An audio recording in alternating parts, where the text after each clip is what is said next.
100 HP total. No one wants to touch him. And we'll see what happens again in this skirmish because they engage.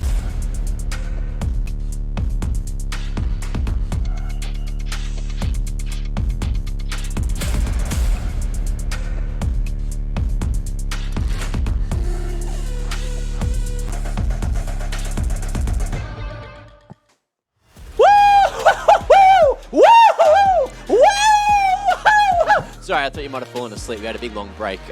Just in case, welcome back Thanks for to that. the LCO. You guys had no idea what was coming. No. Wake yourself I've been up. pretty zen, pretty chill this whole time as well. I've not been hyped up.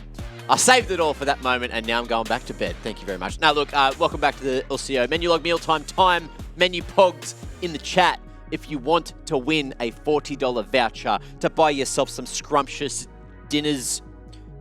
Maybe dessert. You can pre-order it as well. Of course, it is 7:42, not quite 8 p.m., which is when the game's starting. But of course, you know, nothing to do with any of that. Snacks. We love them. Yeah. And we got a little bit of extra time to fill here for the menu log meal time today. So I'm going to go, we'll go the opposite way to usuals. Kitty, you first. Please tell me, what are your optimal treats on top of your ideal charcuterie board? Okay, 2 questions. What's a charcuterie bowl? And 2, what is a charcuterie bowl? Oh my god. That's the way it's being said. It's like a charcuterie board. It's, you know, when you get a board and it's got like nice meats and cheeses and cheese dips. board? Yeah, like a cheese board. Yeah, cheese board. Oh! Let's call it a cheese board, yeah. Oh no. Why couldn't you gonna just pull it say up, so cheese that's bowl? fine. What the hell? What's the charcuterie board? Let's just say my Charcuterie bowl. favorite snack to go with the cheese ball is some wine with my cheese. Yes. So you put wine on your charcuterie board. Just put with it in your there, cheese. just lick Okay. it like a cat. What happens there? I I dip it like the Oreo in the milk. Oh my god, no. That's that's Skimmy, rough. What's Skimmy, happening at these house parties? Skimmy, Bit of it's wine all, it's so easy to top that. Come on. Salami. You can't go wrong. Just a salami. Just salami. Just meat. What is wrong with you guys? Rusty, We're tell gonna have salami and dipping wine on our cheese charcuterie dipping board. wine That is- and a stick of salami. Yum, yum. Don't on a forget to bring me for the block of next wood. picnic. Okay, so like aside from the obvious cheeses, Mac, which go very well on the board, and the obvious like Yep. dried meats and stuff that will go with it, I'm actually a big fan of adding fruits and berries and nuts and stuff on the board as well. So mix it up and actually have different textures and flavors. And none of them get dipped in wine from memory, but No. I'm sure they like strawberries probably could. What you can do, if you want like a really good centerpiece, if it's a bigger charcuterie board, you get one of those cob loaves with the dip in the middle, and you take the middle out, you put the dip in it. Oh, dips are the best. That's as like well. taking it to the next level. That was like going past charcuterie Yeah, it board. requires a cob loaf. But look, this also takes a lot of preparation, more than just cheese and wine and a stick of salami. Just a salami. And singular. I can't believe that is what I thought. Yeah, we go outside. There was a hole. You We both rock up to dug your it. front door. Kitty's like, I've got the wine. I'm like, I've got the meat. Hello, we are here. Let's party. Clip that, send it to me, because I'm going to use that for many things later on. But look, at the same time, it's time to talk about the game. It's time to talk about my Chiefs God. first. Thank you for joining us for Menu Log LCO Mealtime. versus I'm Charcuterie. done. Rusty, tell me about Chiefs. I could tell you a lot about the Chiefs. I can tell you that they looked like one of the best teams in the league for the first 2 weeks of the LCO round robin. And then shortly after that, they had one of the roughest weeks that we've seen from the history of the Chiefs in a very long time. They dropped the game to Kanga being a team that didn't even have a win up until that matchup. So I think Chiefs should be coming into this series extremely hungry to prove themselves. Absolutely, and sort of looking at this team as a result of some of the I guess pre-game show, we were talking about, you know, most dominant performances, right? The 14 kills from Raze on this area. Me and Kitty made a bit of a look at this before. It feels like a bit of a power struggle right at the top of the table between the likes of Raze and Kisse. And whilst Raze may not be hitting the same heights as he did last split, I feel like it's almost like an alleviation of the need to be that 1v9 hero because Kisse is like in the form of his life.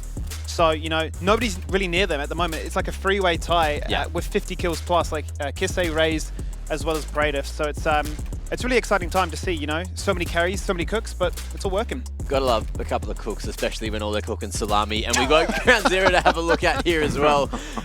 Memphis, Dante, Bulldog, Gooby, and Tron. And look, we got picks for Dante and Bulldog. How good's that? How good's that? The Bulldog's looking fine as well. That look is at that mullet. Mullet's Man is buff. Swimming today.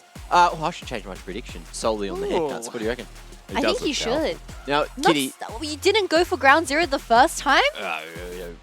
Look, I don't know, man. Look, we're trying to figure this all out, but at the same time, Ground Zero, they're also trying to figure things out. Things haven't been working for them today up against the like of the Chiefs. It's definitely going to be a very difficult affair. We might see something similar to that first series, but I'm hoping not. I'm hoping it's a bit more competitive, and I'm hoping that we finally get to see Ground Zero hitting their stride. Now we're in the best of 3 series. Yeah, most definitely. And Ground Zero is hungry to look for that revenge up against Kisei, where he just flew across half the map, and this was probably one of the most interesting plays I've ever seen in League of Legends, where the Akali literally eased across the entire map. But yeah, I think this communication struggle between Memphis and Gooby is really starting to show, especially after the first round robin, where they are in the lower standing compared to Chiefs. But even with Chiefs, they are considered a top tier team, however ending 4th after the first round robin. So I think this is going to be the best show you're ever going to get up against a top tier team to really prove yourselves once again. Absolutely. And I mean, for me as well, right? Like with Ground Zero versus Chiefs, you're seeing it through the highlight reel. Kisei by himself is just an absolute monster. Babip's such a good team player as well if it comes to it. But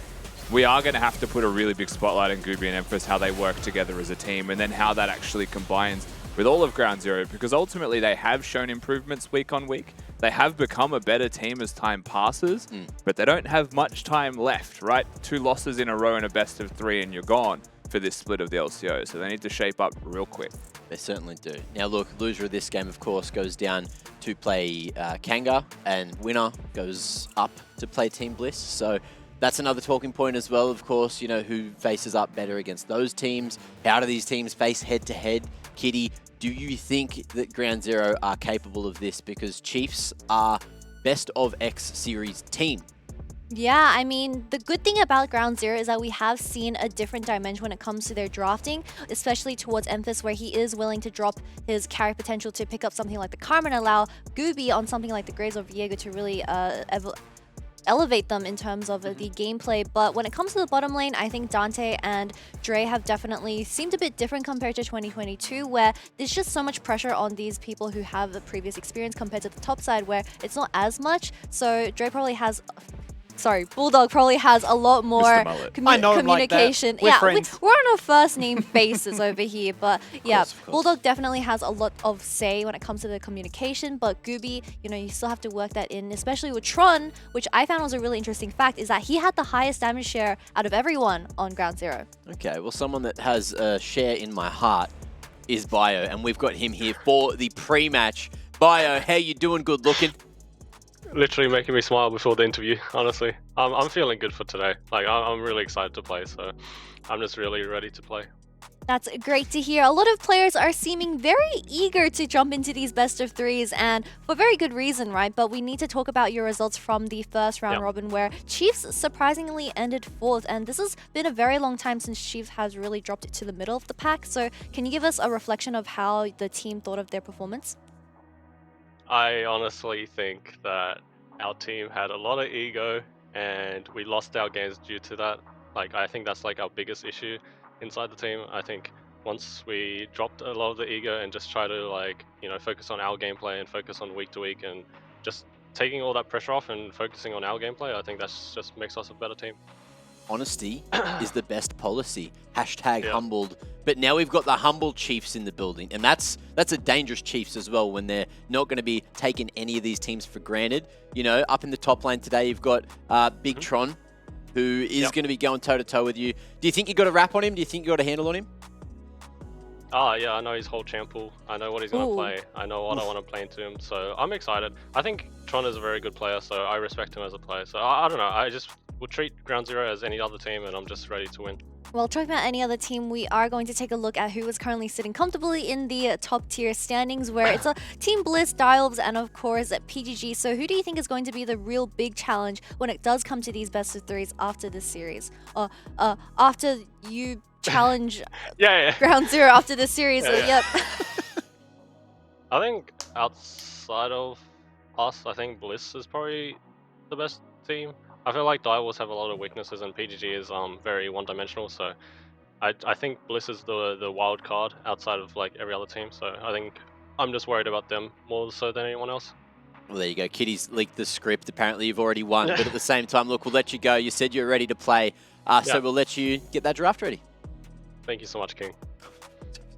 I bought a crown for when he said it, but I forgot to bring it. Now I don't have a crown. You know what's really interesting? What? Both Chaz and Bio said that Team Bliss are the ones that are looking very, very scary when it comes to these best of threes, and they're technically the dark horses coming into this split. They've always been called Scrim Gods, it seems like. Bliss were calling themselves Scrim Gods and trying to work out if they could translate that to the stage. So I think it's very exciting to see if that continues to actually show improvements from Bliss playing towards a potential finals, right? It'd be nuts. Yeah, just like I remember back to Chaz yesterday saying, yeah, like every mid lane I'm fine, but up against Daystar and knowing that Why Not's in the server, I'm going to get ganked at a minute 30. Like, what's this man doing? What's this man? So look, it's good to see that the general consensus is that Team Bliss are a serious contender. They're the real deal. But we're not there just yet, even though, look, you were trying to skip ahead. I've been trying to skip ahead every time we go to the bracket. I'm just like theorizing like who's going to be where, which game is going to be what. But look, Ground Zero, still a hurdle for Chiefs to get past. At the moment, of course, you look down towards that bot lane. Raze and Aladoric were looking pretty damn strong, probably one of the strongest bot lanes in the league. You know, Dante as well as Bulldog, they've been doing an okay job, but it feels like as soon as they get targeted, that's when things have been getting difficult. So what do we kind of want them to pick towards today to make their lives easy? Well, we brought this up in the break previously, is that Chiefs is also a team that really enjoys the drive and pick specifically for Babip, and I think they execute it extremely well, where Babip isn't afraid of making these proactive plays in the early game. You know, if his buff is getting taken, well, he's calling Aladoric to his buff and say, hey, yo, stop that, because I have a support in the town. Hey, yo. Hey, yo. Hey, yo. Dante, what's up? Oh, hello. What's going on? Yeah. Sorry, you caught me off guard there. Nah, it's hui. Look, you always got to be on your toes when you're playing League of Legends, mate, all right? Same for the interviews. Sure. Now, look, how are you feeling today going into a best-of-3 series? Up against the Chiefs, obviously, it's a pretty scary affair down in the bot lane for you. What's the confidence like in the camp? Confident. We're thriving. We're a completely different team. Also, I saw Aladoric on Valorant last night, so I'm confident. He's not prepared, trust. Caught slacking. Oh my god, the Valorant scrimming? I think Prated used to do that. Hopefully he doesn't do that anymore, because that definitely resulted in his 2022 results. Anyways, but yeah, Dante, you are going into this best of 3 for the first time in a very long time. So how prepared are you guys feeling for this one? As I said, we're confident, we're thriving, we're a whole new team. Oh. Well, how are you guys it. a whole new team? Yeah, what changed? Is it the hair? My hair? Is it My the hair's draft? the Is it exact the same. hair? Is it the prep? Is it Coach well, Ash? I guess you'll have to find out today, but it's a bit of everything. It's a bit of everything. Okay, now what's it like, you know, laning with the big dog down the bottom? You know, obviously he feels like, or he said in a few interviews we've had with him, that he felt like a lot of the pressure was on him to lead by example, being the most experienced player on the roster. Do you think that he's... What? Huh? Why's that funny? Nah, it's just funny. It doesn't sound like Jay to say that, I'm not gonna lie. Well, is it... So, was this all a facade? So better. behind closed doors, are you telling me he blames you guys? He says you're the problem? Nah, I didn't say none. I didn't say none. Okay, he didn't say none. He didn't That's say good. none. Please tell us this final answer. So you guys are going to be going up against Chiefs for tonight. I mean, specifically for your opponent, it is going to be Raze and Aladoric. So what is going to be the most concerning thing for them for this specific matchup? Concerning thing for them? About them, sorry. About them, okay. I know they like to bush cheese. They like to play disrespectfully, and hopefully we can overcome that and not fall victim to Chiefs. Yeah, that's Cheesy they're very Okay. aggressive players, I guess. Okay, well, we'll see how it all works out. Also, don't tell Bulldog what we spoke about. I won't say anything if you don't say anything. Right? Yeah, trust. Right, My sweet. lips are sealed. Right. Don't worry. Peace out, homie. But alright, see ya. Yes. See ya. He was shaking. Goodbye! Dre's gonna find out. How do I leave the call? Where's the bloody button? Look, that was hectic. That was a banger interview. Odd. Had a little bit of everything. Bios started with him saying, look, I'm super keen to play, and I'm super keen to play, but I'm also super keen to play. It's like, all right. Yep. The kiddies bloody bringing up things that shouldn't be brought up. Woof. Either way, look, let's have a look at who's picking what side here. Of course, Chiefs, they're going to be higher on the ladder. They get to choose which side they're starting on, and they've selected red, as you can see with the graphic on your screen. So saving the counter pick for later, huh? Kiss that counter. Starting with K. Not Carrier. Yep. Not Cassante. Kissane. Cassante. Well, we'll see if that works out. Kiss I I can't was really. wondering where that was going for a second. I was gonna make the joke, but you already just Yeah, said I kind of just blurted out Kiss my bad. God damn my it. bad. Of course. Look, we've got a couple of stats to have a quick look at here between both the teams. Chiefs, look, this is something I was cooking up before. They've got a 57.1% win rate, Rusty. They've got a 57.1% first blood rate, Rusty. They've got a 57.1% first turret percent rate, Tusty. Yeah, continue. Now, I'm Dusty, Cook. but you know what this means, Tusty? It means that if Ground Zero get first blood Yes. or first turret, they win. They win! That's what the stats say. That's the secret. That's the secret to the recipe, Dusty. And at the same time, what do the rest of the stats mean? Basically, what we're looking at is surprisingly similar stats, which I mean surprising because Ground Zero started really rough in the season, but they've found a lot of advantages. Their last 2 games were wins, and they were very solid wins at that. But there's no discernible major differences between the Chiefs and Ground Zero, which is something that I didn't think that I would be saying, other than the obvious KD.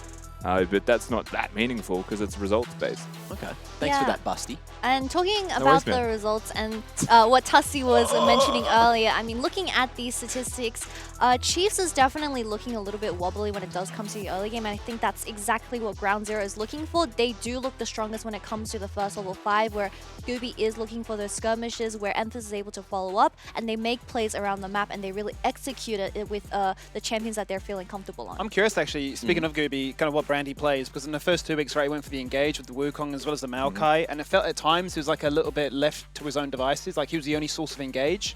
Then he goes to the, the carry picks like the Viego, like the Graves, like staple picks that we know him for from solo queue. So I'm curious to see, that mid-jungle dynamic especially, because I think Gooby has like the highest KP in the entire region. It's like 86 or something crazy. So like, if he's involved, something is going to happen. So it's a case of making sure that he can get involved in the first place. Well, do you like the dynamic of the Dare fan vote and the Twitch chat? Because do. I feel like they go hand in hand together, and you guys can press a button somewhere, Where? theoretically up there, above the chat, unless Twitch decided to move everything, and press those buttons, put those Twitch points on that you've gotten from watching the broadcast. You could have worked up so many bonus Twitch points because we had an hour break. Hopefully you were AFK working up the Twitch points, so you got something to put on matches like this. Our prediction time, 2-0s. We have all copied each other's homework for predictions this week, I'd say.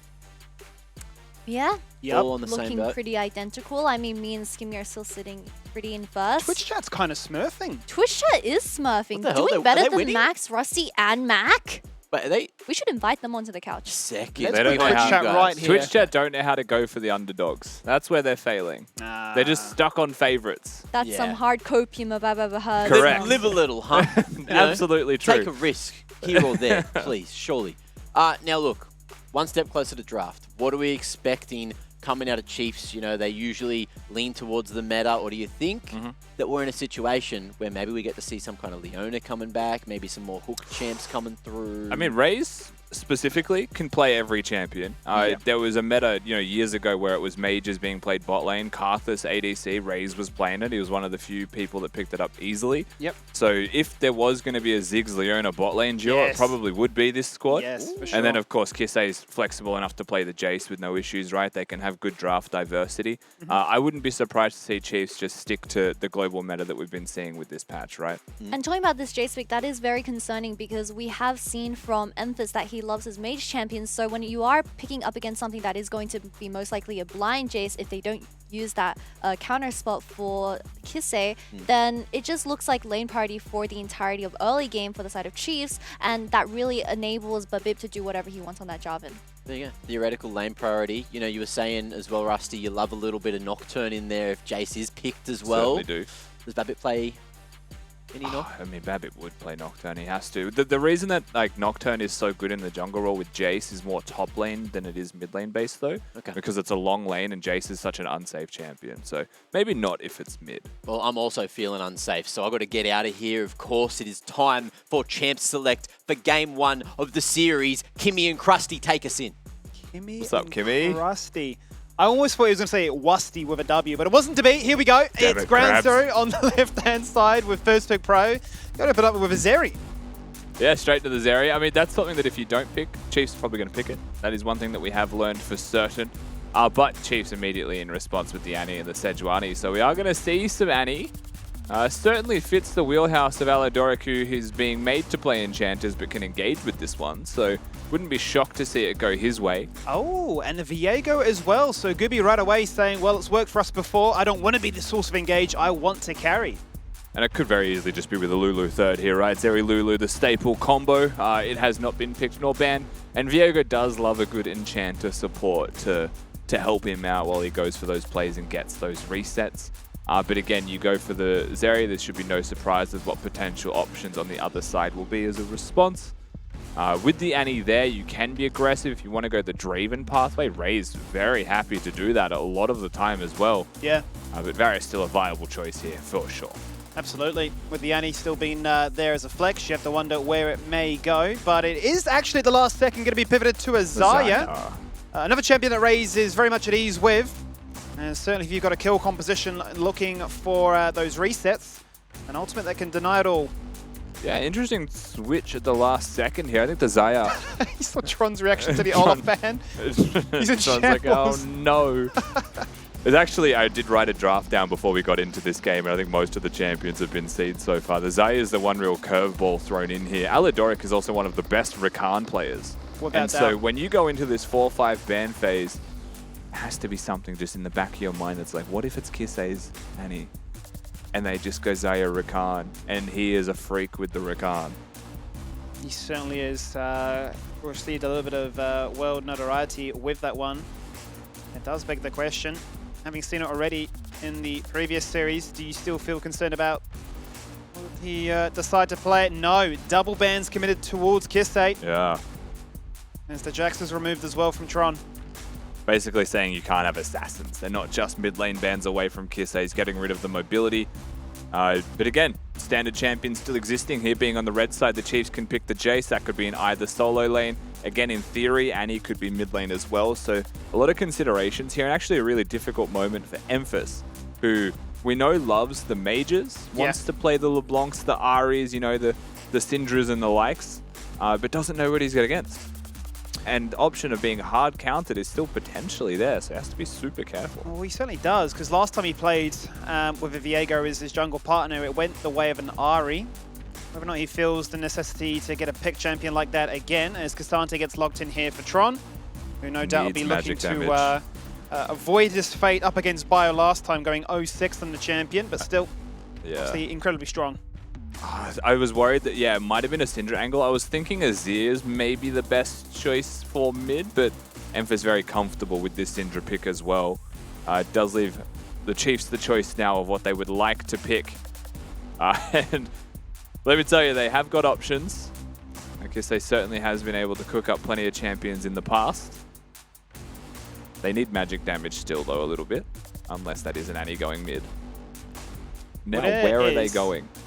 A cheeky Pantheon getting locked in for what feels like forever. And if we were to say that Chiefs would be looking to play what is standard globally, well, there is a little bit of that, but Pantheon just going to come out to play.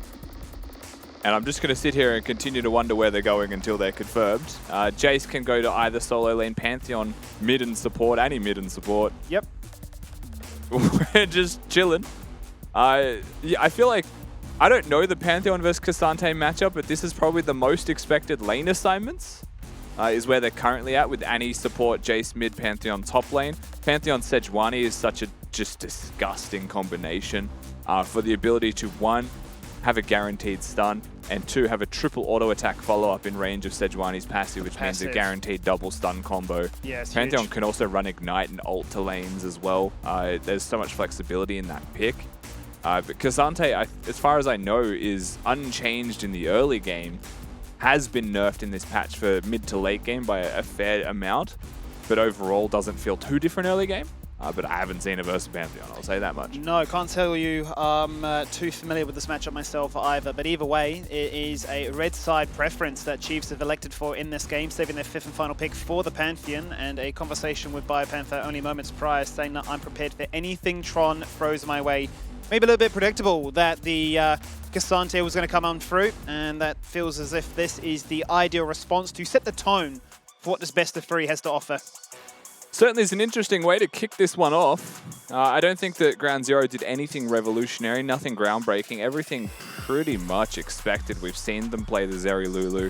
We know Emphas plays the Syndra. We've seen Gooby's Viega, and we know that Tron plays the Cassante. Yeah. Isn't going to be a carry that we've been seeing from him. And in reality as well, if you cast your mind back to Ground Zero's previous games, every single time that Tron has been on a tank, they have lost. Every single time that Tron has been on a carry, they have won.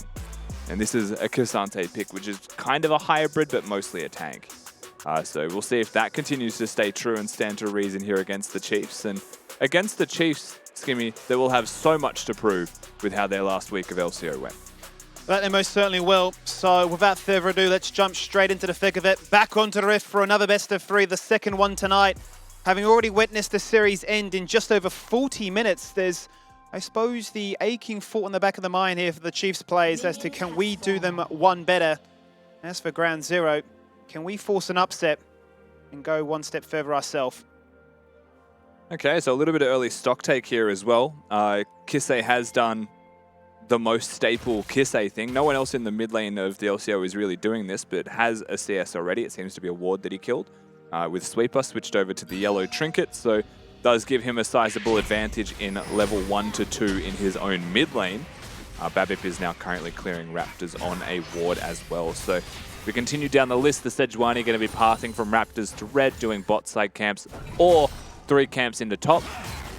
And when you look at what the top lane matchup is, that wouldn't be a bad decision to go towards a Pantheon's lane by any means. Gooby, knowing very well where this Sejuani has started, will not hesitate to take some camps away. He certainly will not hesitate to steal that blue buff away from Babip, going for the full clear top side. Speaking of that top matchup, just briefly, whilst a bit of trading happens here in the bot half of the map, it is to be double Ghost and double TP as the options. So no Flash in the area, no Ignite as a possibility for that combat summoner. Yeah, Pantheon, of course. I mean, Cassante, rather, is one of those champions who you know runs the Ghost and the Teleport. The Pantheon on the other side has some movement speed utility that can come from pressing E, but I think maybe just went for the Ghost because he knows his opponent has Ghost and doesn't necessarily need the Flash for the matchup. But Pantheon is always one of those champions where you kind of want Flash out of lane. You ult in somewhere, they run away, you Flash W after them, and the team can follow through. So we'll see how that actually does play out for BioPanther. It might just be a lane-based summoner spell above all else. Yeah, certainly is a case of showcasing your superiority, perhaps, in that regard. Quick pause at the moment. Appears that one of the players just needs to restart their PC to get themselves back in tip-top form, so shouldn't be too far away from jumping back into the action to kickstart things here. But I suppose we didn't really get too much of a chance to talk about these comps as a collective. I always ask you the sort of age-old question of, hey, which one do you prefer? Is there a glaring preference in this case? I think if this was last patch, then I would be obviously looking at Ground Zero and saying that that is a really nice composition, right? Cassante best in role as top laners were at the time. Zeri Lulu, such a powerful duo. Still is a powerful duo, to be fair. And the Syndra obviously has its moments, but players like Emphis absolutely love the pick. And they gave him 2 bans to try and really set him up to succeed. And Gooby, I mean, players aside, I like the champions, I like the composition. They've got really strong pick between their mid-jungle duo. They've got scaling in bot lane as well. Lots of mobility to get around the map and look for those skirmishes and team fights. But looking at the Chiefs comp and how it responds to that one as well, it's really difficult to lock down a Xayah. If they're going to be moving forwards towards you, which is something that a Viego kind of has to do, and that a Cassante will do, and they just get ripped to shreds by the feathers from the Xayah, especially with the Navori Quick Blades build.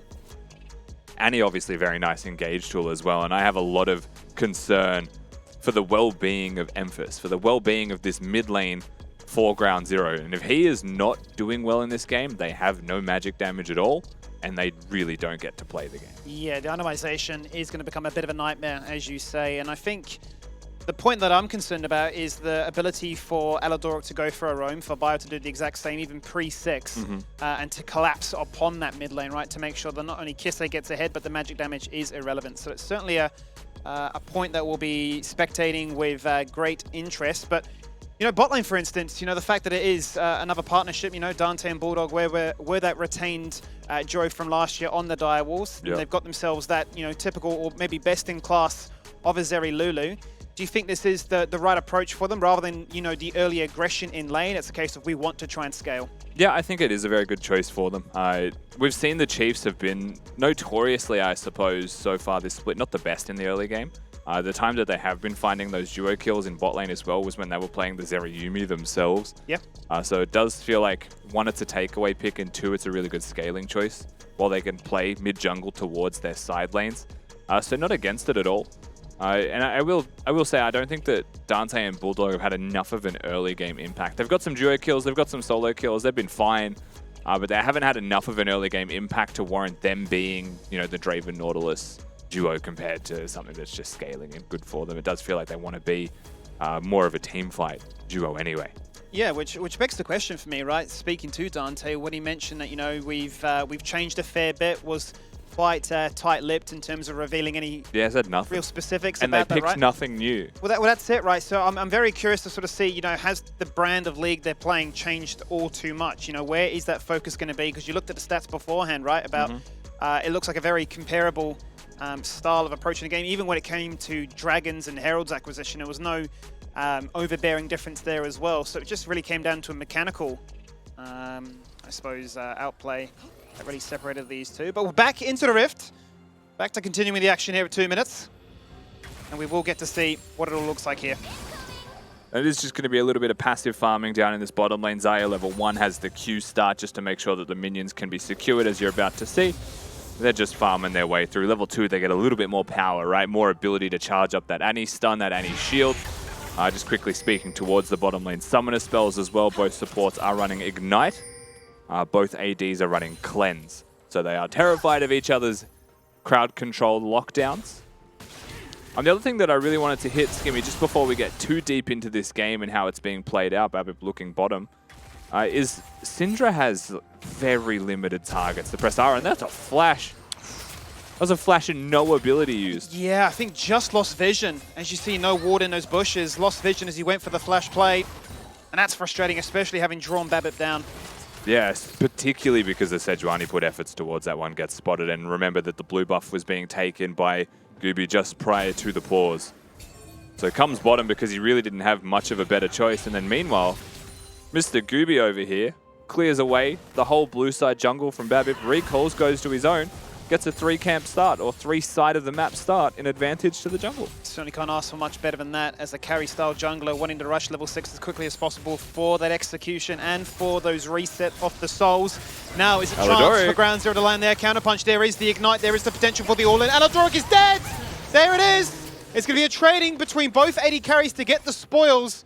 But it is first blood for Ground Zero. Yeah, they get first blood. It does go into the pockets of Dante, but ultimately Raze is able to trade those kills out and push that wave in. Babip and Gooby find each other. They certainly do. It's a bit of a face check there as he blast cones himself onto the blue buff. Bulldog's Actually, dead. Raze gets a kill bot lane whilst this is all happening.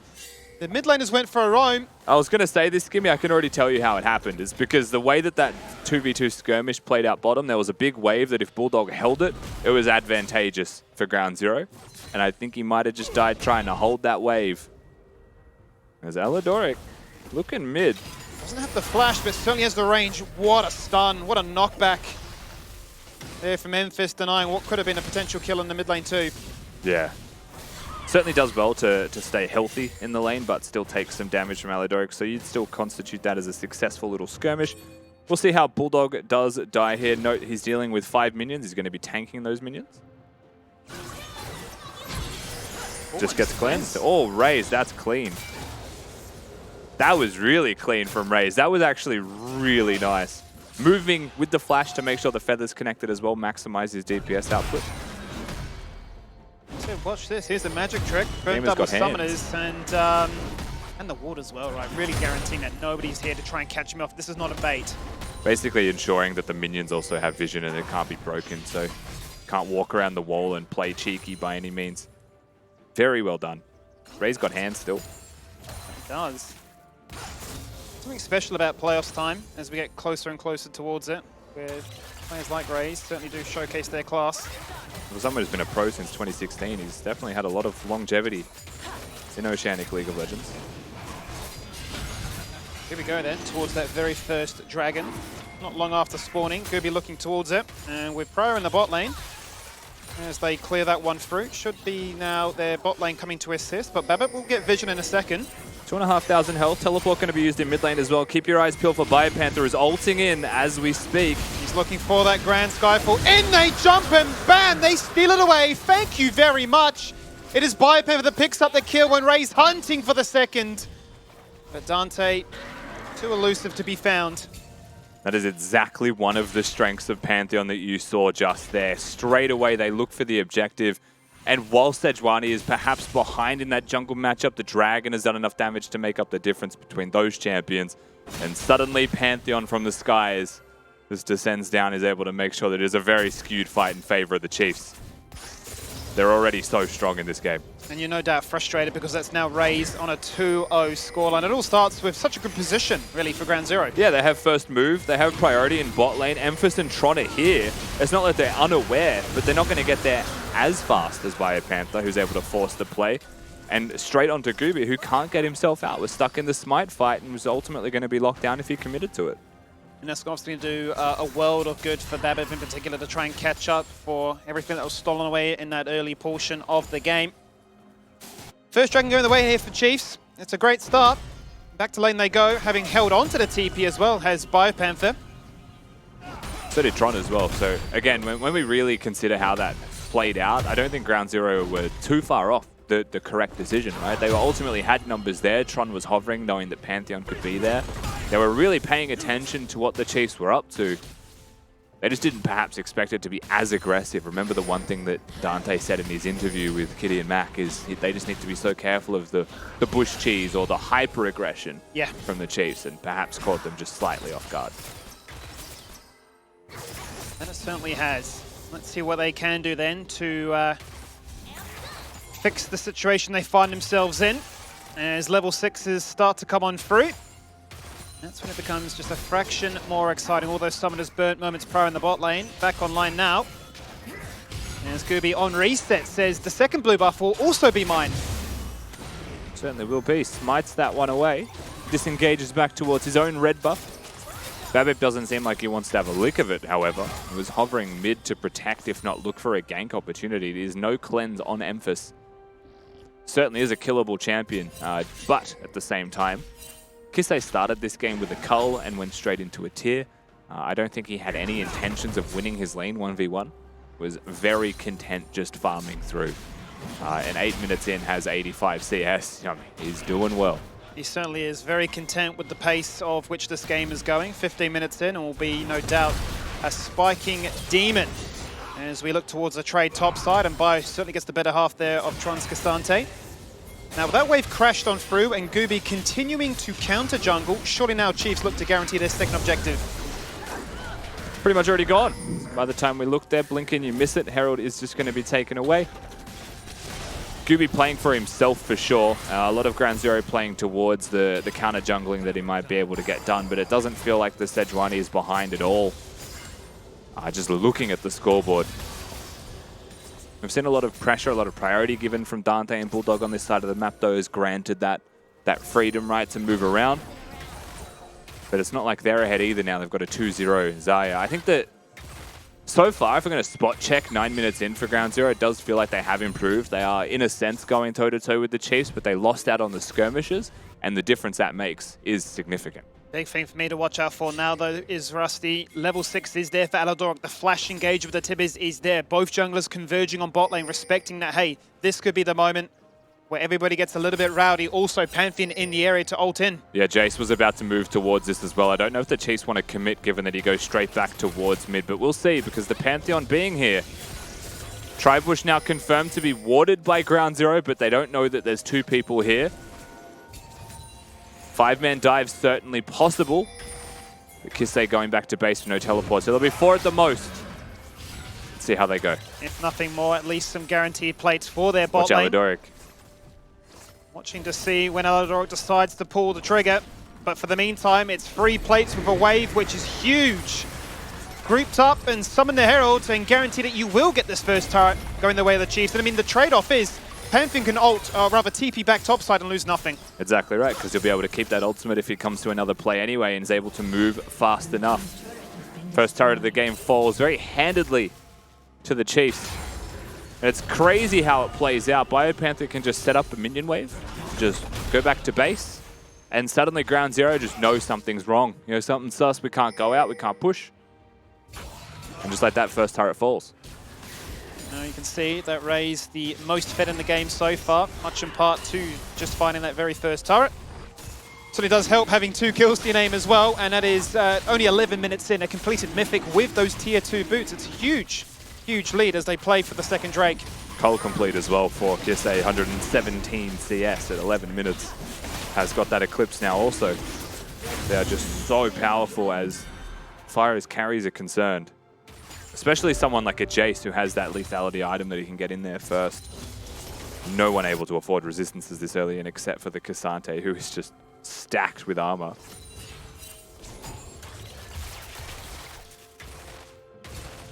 Both supports in the area here, just hovering mid to see if anything were to break out. And Aladoric going to reveal himself now with a stun in pocket. The answer is always look at the minimap and where is my Pantheon? And right now I think he's going to ult top lane. Gooby though. He doesn't know. He does not know. He's going to completely bypass him and ult topside to say, Emphis, Syndra can't side lane. It's illegal. There's the ward, the pounce, the damage, the shock blast. And now it's a Kisei kill. A very easy kill, graciously gifted over by the top laner of the Chiefs here. Bio says, you can have a Kisei, don't worry about it. Raze, Babip, brute forcing their way back into mid. They'll secure that mid lane priority, but there's no objectives up just yet, so they'll take the kills where they can. And you can see this pressure just starting to mount and just having an effect on Ground Zero and how they're playing because they know the Chiefs are strong. They're struggling to deal with it. And just the presence alone of Babip was enough to force them back away. Doesn't decide to use the Glacial Prison, knows that it can just be cleansed out for free. They're just showing numbers and guaranteeing that the map just becomes more and more in their favor. I mean, look how many plates they're finding. They're spot on 13 minutes in. They've got a full turret in bot lane. They've got 1 plate in mid. They've got 3 plates in top lane as well. So much money. They're giving themselves a 3,000 gold advantage 13 minutes in. Nothing to scoff at. And it's something that we were talking about during that hour break is we might have to hold. Never seen a spotter bother. Holds the flash to the last moment. I was wondering if he even would. TP comes out to protect. Tron is back in the lane. And is this Ground Zero now mounting their assault back into this one? Both the AD carries have a 1v1. Featherstorm flashing for it on his head. Does not find it. Unbelievable there from Dante. A 1% clutch.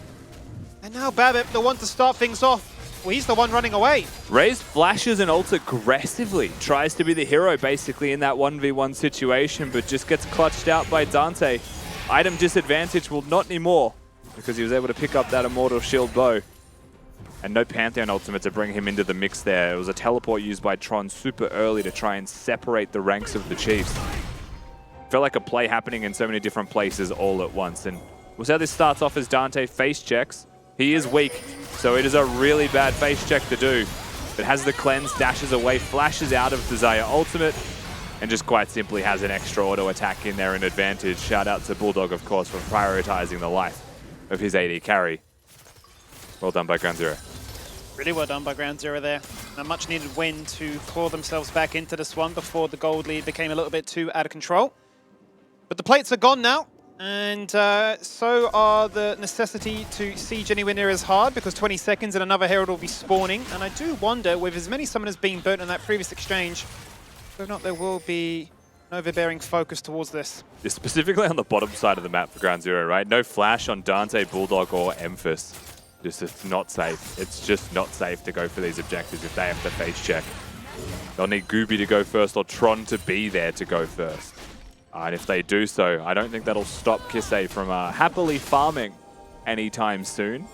Every wave that you waste just trying to get to an objective is a wave that Kisei is taking. My man's is a hoover.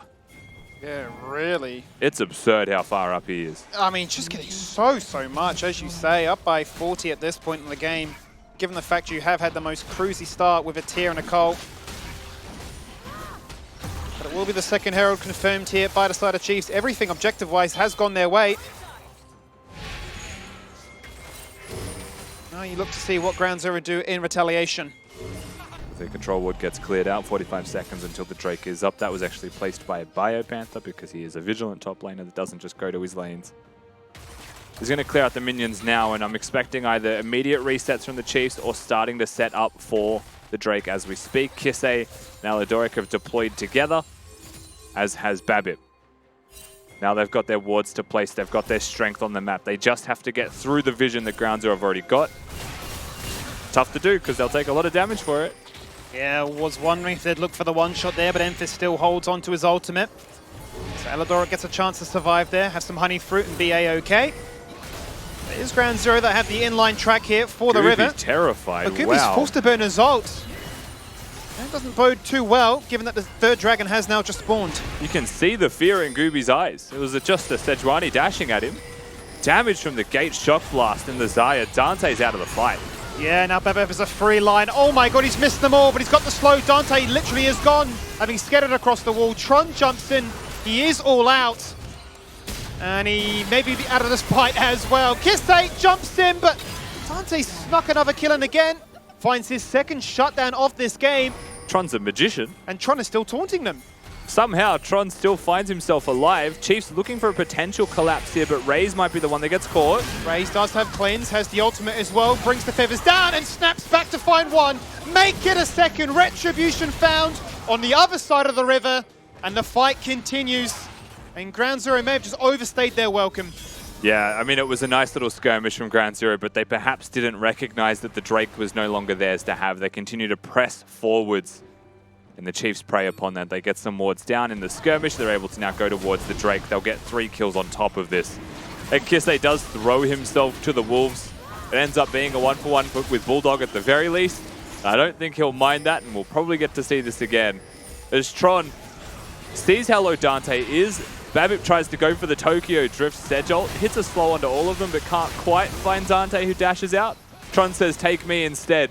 Directs the attention of 4 of them towards him. And Kisei says, well, listen, if we're here... You've got me. Congratulations, you've earned this. But you see that ward that Ground Zero are walking past? Free real estate for Biopanther. Knows exactly where they are. Bang comes down, locks down Gooby, and Raze is able to go for the 1v2 at the same time as well. Super nicely done. So he does stress the importance of vision and the understanding of your positioning at the very same time as well. And we return to the action, 18.5 minutes in now, and it is Biopanther who's found himself with a bounty. Raze now sitting on his second completed item with the Navori Quick Blade. Such a strong item since the changes. There's Kisei now at the top of the table, just so far ahead. 3k over Emphas. Yeah, he's absurdly strong. Dante's done very well to find those kills and keep himself up there with Raze. But overall, it is all red. Dante should be cleanseless for a little while as well, so does have to put some respect to the Sejuani ultimate, but has the flash. Chiefs going to brute force their way through the mid lane. The Herald summoned, but the turret gone. So now looking for 2-for-1 special. Ooh. There is the Glacial Prison, isolating out a key target. Gooby in trouble, forcing the ult away. The Herald has done its damage. The stun does connect on towards Raze, who holds his tongue, doesn't actually burn the cleanse. Tron. The Featherstorm goes out. You will not be doing much to me. The Feathers aren't in a position, but there's the rip back. Tibbers comes out, and it's Cassante first 5. I know he's tanky, but not that tanky. And not as tanky as he used to be. Tron once again finds himself in the driver's seat saying, well, I thought we were doing something here, or maybe just thought he was safe. Ultimately has to just use the ultimate, cover distance. They'll chase him down, but this time they will get the very easy kill. There'll be no transaction, there'll be no trades. And for 20 more seconds while he has to think about it, Chiefs are looking at a Baron buff on spawn. It's the O special. How many times did we see this in the opening few weeks of the LCO this year where Baron on spawn was being claimed? This one, no different. And it's just so clean. I mean, we're seeing a lot of... I feel like we're seeing the individual class of Kisei as a laner, right? Being able to farm extremely well. But we're also seeing Raze really pushing his limits. Yeah. Trying to make plays happen, being hyper-aggressive, kind of matching the energy that Elidoric gives out as a support. It's something that's been very, very good to watch, to be perfectly honest with you. It's not perfect League of Legends from them, but I don't think they're striving for perfection right now. Biopanther's roams have been impeccable. They have been. His roam timings, more specifically than just the roams themselves, have been spot on, and he's currently ulting, looking for a Tron. Well, he's looking for another one, isn't he? It's the same old story. Gank side lane and look to take them out of the fight. You can try and ult away, but that covered literally no distance. Another easy picking, and maybe another repeat performance here. Now 0-3. Rabib has ult looking, will find Bulldog on the way through. Dante has cleanse, so they can't really just chuck an ult out. If you do, it's just to get the cleanse. So we'll hold that one. Glacial Prison goes out, trying to find an isolated Lulu. Cannot find it. Slow once again is enough to at least guarantee the second turret in the mid lane crumbles. Pressure towards topside as well, as we can see off screen. And that is now 5 turrets to 1. This kind of comes back to the initial thought I was having during the draft phase. Syndra as a pick feels really dangerous. Just locking that one down, if it's comfort for Emphas, he's now going to have a very difficult time, especially with a Pantheon 5th pick and counter. Yeah. Because you can't go to side lanes anymore. They're teleporting, they're collapsing, they're making it impossible to play. And try as you might, Emphas is going to be having a bad time. Goes back to your point also as well about the isolated AP damage needing to be ahead. He's also isolated AP damage into a Pantheon that can press E, into a Zarya that can ult, right? Into a Sejuani that's too tanky, into a Jace that if he felt like he had to, he could build MR very easily. Yeah. But doesn't need to in this game. So there's just limited options, in other words. You're probably trying to kill the Annie, the Syndra. Is that worth it when the rest of your team's fed? Yeah, it does feel bad to be relegated to that kind of position in this game. But certainly Chiefs happy with where they find themselves now, 22 minutes in, with the Baron still active. They continue to siege. They've got a Soul to look forward to, an Ocean one at just that. As a poking team, you certainly can't ask for better. Chiefs play a game of chicken here as well. They're looking to stay bottom. Ground zero, you can see them physically moving themselves instead of recalling to collapse. But by the time they get here, at the very least, this tower is gone. And I wouldn't be shocked to see that Pantheon Ultimate actually is coming through as we speak. There it is. There's the Tibbers as well, as Emphas is the focus. Emphas very low, ticking down to the Ignite. Gooby now the second target in their firing squad. And Kisei finds it. So now we say, what can we get as a relegation? Kisei gets the double kill. They're still chasing after Elidoric. He's taunting and teasing. You can't even kill the support. Nobody from the side of Chiefs is dead. They are hunting for the ace. And a Rogue Shock Blast gets it done. And a blue trinket just cops the stray there, and unfortunately Emphas finds himself with a whole lot of damage, and the Chiefs, with 3 members strong, now starting to hit those Nexus turrets, and it is just Tron and a Dream right now for 5 more seconds. He's going to try. He really is going to try, but look at the CC layering knocked up. You're unstoppable, but for what good reason? So much damage at this point of the game. That Soul was confirmed by Kisei. But the Chiefs 4-man squad have walked into your base, and they've taken everything. They have absolutely just broken down the front door, taken every single possible thing that they can take, and then they're just going to walk out with no concern whatsoever. Scissors fight one more time. Elidoric comes in, flash Tibbers. It only hits 1, but it sets up the corridor that they're going to fight in, where Biopanther comes straight in with the Pantheon ultimate. Aggressive once again from Raze and Babib. And Tron's just trying to get something. He's just looking for some easy pickings to the side, but can't even take down Alidoric.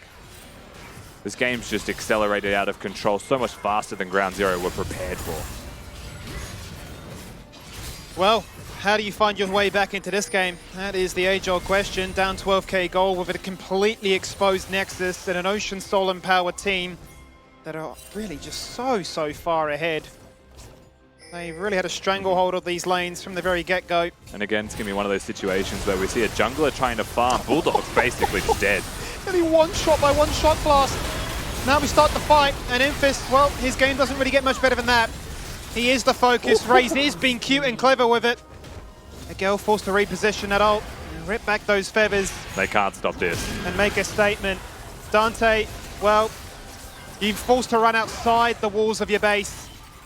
And maybe they will pad that KD just a fraction more to showcase that, hey, we are the clear favorites. You don't stand a chance. It's 17 kills. Make it 19 kills to 3 for a reason. We will just beat you in 25 minutes flat. A little bit of psychological warfare here as well in the best of 3 series. They're able to lock them down in their fountain, chase them out of their own base. And just really well done by the Chiefs, right? I think a very good example of how to play the game out when you don't have a jungle to take and you're just a Sejuani trying to play for your lanes. You got to find something. Found some lanes to work towards and ultimately still gave themselves some pretty sizable advantages. But for me, you know, looking at a game like this, it's this 5th pick Pantheon having immense value, not for the lane, but for the whole composition, which is one of the prime reasons why a 5th pick on red side is so valuable in the first place. I mean, I feel like we fall into a very similar category to what we said about Chippies in the game prior, right? Such an expansive champion pool. I want to say that, you know, Bio's close to like 300 games of competitive now, so he's been around for such a long time, would have played so many champions during that time, so Pantheon would certainly be right up there. Yeah, you'd expect that. You'd expect that to be the case. But look, GZ, there were moments that they looked really damn good, and then there were moments where things didn't quite go their way. Chiefs got a little bit of happy gaming here and there. Either way, I think this fight was definitely the one that turned the tides for the better for the Chiefs. Great patience displayed to turn this into what ended up being, what, a 4K in the end? 4 kills coming through. And again, that was a second drag off the back of it. I feel like that first turn point was, of course, when the first Drake got stolen, and then, you know, a couple of little hiccups started happening there for GZ. And Chiefs as well, taking that first tower, all 5 plates within like 10 minutes and like 47, 48 seconds. Ridiculous scenes. Yeah, ridiculous. I mean, we've been talking about this in the green room. I believe 2 Barons today, which are the only 2, were taken at the 20-minute mark on the dot, and that's just saying how fast these games are going. And the Jace was definitely not an exception, because I've been highlighting that this Jace pick has been so prominent in other regions as a blind up against these mage champions. And we saw, although going even relatively early on in the game, but once Emphas dropped that 1 death, I mean, the CS gap just grew and grew. And Kise, I was going to say Cassante. Again, he's just living in my head rent-free. Anyways, we saw that he was just able to gather so much gold, I believe having Chovy CS at 180 at the 14-minute mark, and just look at the damage. And the thing that I want to highlight as well with this damage is, unfortunately for Gooby, he did about 3.4k, but they were playing in a sense for him, right? Like, he's getting the counter jungle. And if you're counter jungling a Sejuani, it's not really to put the Sedge behind, it's to put you ahead, because she's still just going to exist and press R. And they never really found an ability to use him positively to influence a team fight, because it was always collapsing on him. Yeah. This is why I hate Viego, because if he exists, you have to be the team that is snowballing and getting kills, or you're not getting resets and you're kind of useless. I feel like he's a kind of useless champ, still gets picked.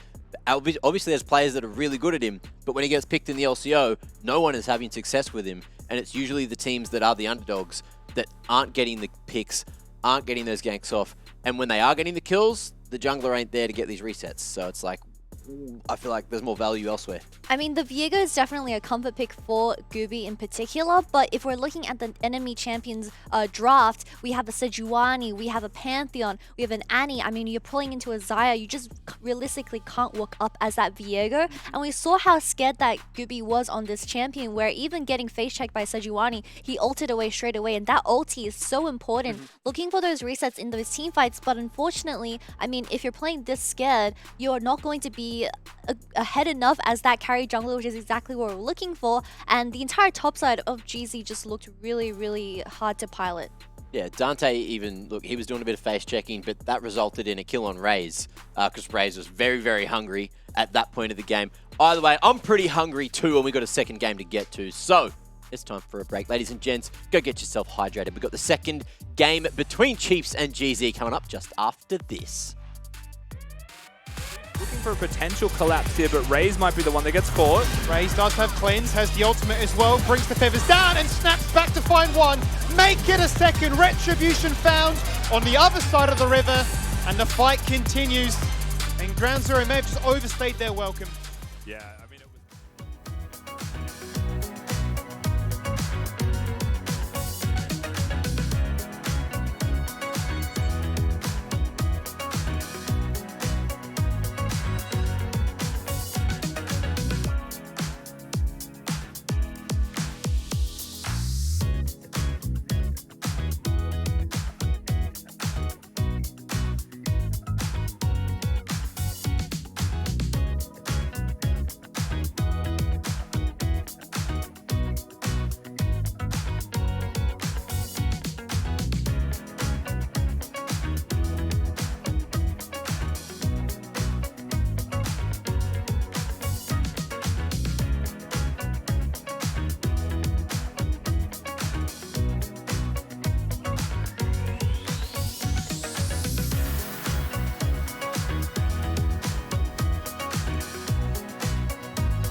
Now, during the break, we had a great conversation on Rammus's competitive viability, and I can't wait to hear Rusty repeat himself. So where's Rammus fit in the meta right now here in the LCO?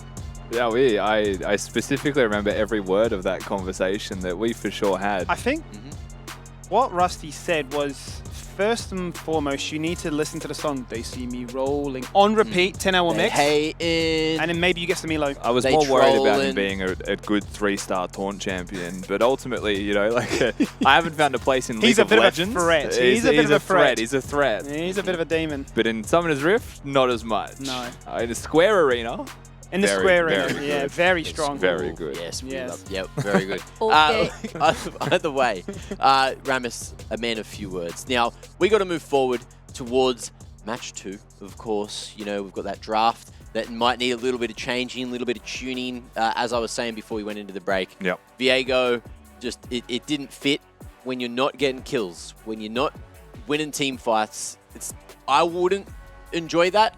If I was playing it and my teammates weren't getting kills, it's like, well, it's kind of not my problem. You need to get kills so I can get resets, or I need to get kills so I can get resets. So, look, Gooby can either blame the team or blame himself. So the consensus, though, just now that we have the drafts on the screen while you were looking at Ground Zero, is that their comp isn't bad at all. I thought it was pretty good. Their comp is quite good. They have Syndra Viego that are very good at getting kills, individual picks, and then resets for Viego, which means very good team fighting. And they have a Zeri Lulu, which has great team fighting and good scaling into the game. The Cassante is a bit like, just because it drops off a bit in terms of tankiness, it just does its thing.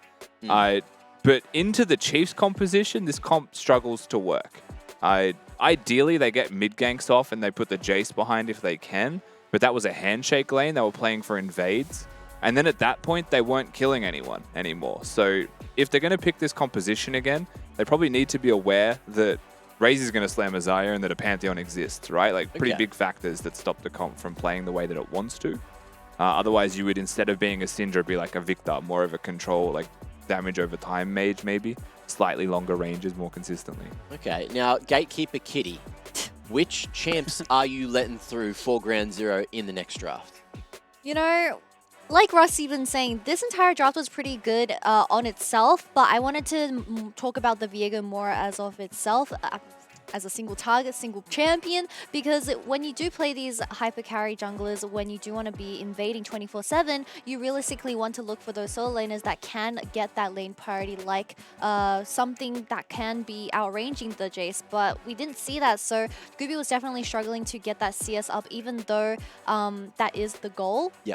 Because you did pick the Syndra into the Jace, and we saw how badly that went, where Jace was just 50 CS above the Syndra the entire game. So going to this game too, I mean, if you want to execute this draft once again, you need to go for those hard winning lanes. I know that you weren't able to get counter pick for this first draft because you were blue side, but now that you get to pick it, we go for the red side and we go for a huge counter pick with that counter. So what you're saying is we need perma ganks and we need Gooby on Nunu. Give Tron a carry. Give Tron a carry. Yep. That's what I want. I want Big Tron to step up to the plate. Red side, 5th pick, just slam a counter and go crazy. Slam an Olaf. Yeah, just give him the Olaf. That's it. It got banned out last time, right? So yeah, Chiefs were expecting it. Do you think they're gonna, play silly buggers, maybe let it through? They're not joking around. Every game counts, okay? So true. Every game counts, Mr. Mac, and this one definitely wasn't. That's so American. I sound American? Yeah, it was Mr. Mac. Mr. Mac. Mr. Mac, don't let the Pantheon over, because don't let the Olaf over. But talking about this game too, something that we have to talk about is the Xayah. That just happened. Yeah. Because Xayah, I mean, without the Rakan, it works perfectly well because it is a response. I mean, you never blind pick it, but into something like the Zeri, you still have the range. And Zeri, as that champion that wants to consistently go in with the Lulu Kitten, I mean, that's just the perfect counter for this bottom lane. Now, coin flips. The term 50-50, it's a kind of chance that you can have. And when it comes to something as important as side select, that's as much chance as you're going to get. And one of these teams that lost get the opportunity, a 50-50 opportunity to pick a side here on the Rift. Do you know which side that they've picked? I think it's 100%. You've got a 50-50 chance. Correct me if I'm wrong, but it's a 100% chance they chose a side, right? Yeah, 100% chance they chose a side, Okay. but only a 50-50 chance that they chose red or blue. And you've got a 50-50 chance to be right as to which side they've selected, Rusty. Which one do you think they picked? Ground Zero chose blue. Let's have a look. Ah, you're wrong! I thought they picked red. I tried to throw the blue in there. I thought maybe an Annie first pick or something. Might have changed it up, but no. Almost nailed that one. Almost. Can't mind read Ash, can I? Nah. Just too talented. Just fast on his feet, hidden behind everything. Oh, what's that? Yeah, fan vote time. I'll tell you what you're picking, huh? I don't care if you got Twitch points. You got to put them all on the team that I tell you, or at least what the double espresso tells me in my mouth right now. He's gotten good at You drinking Des. yeah. You Very got to put fast. them all on ground zero. He's on You got to point. put all your points on ground zero right now, please. Thank you. Up there. Do it. Do it now. No. Every single point. Hurry up. Every single point. Hurry. We're running out of time. The game's coming up. Put your bloody points in. Thank you. Thank you. All right, continue. What were we talking about? I think I was at Annie first pick, and then I got distracted by the dare. Beautiful. Blue, red. It was magic. Beep, boop, beep, boop. You want to see a trick? Yeah. What's the trick? Yeah, maybe next time. Maybe next time. Look, But I either can way, fill this back up. so Chiefs, do you think they're going to change anything, or do you think they're just going to try to get a similar draft and happily lean on what worked? I think you'll see something different from the Chiefs. Ultimately, because what we saw in Game 1 was something different from the Chiefs. I think showing, first of all, that they can play the Jace mid very well is a really big hallmark for their future drafts as well as a team.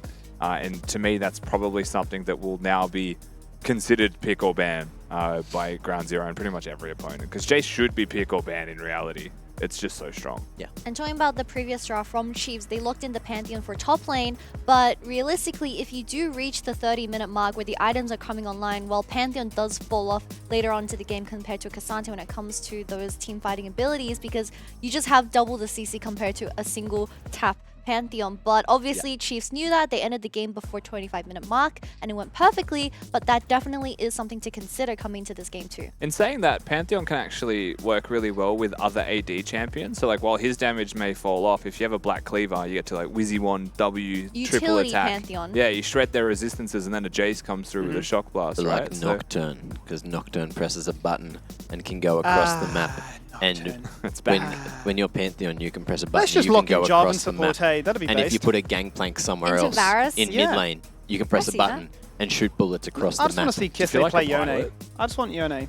Yeah, if I you just want to want hear Kisse. all of I my want quips Kisse. and my sisters. I just Yep. want his Welcome embrace. aboard QF351 to City. Kisse. I should be a pilot. I'll be a great plane flyer.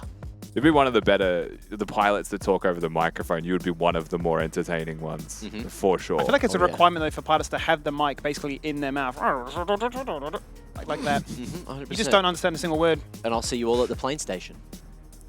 Oh my god. Right. Wait, so yesterday was the train, What? today's the plane. Do you want to train? What day is it? Push, pull, or legs?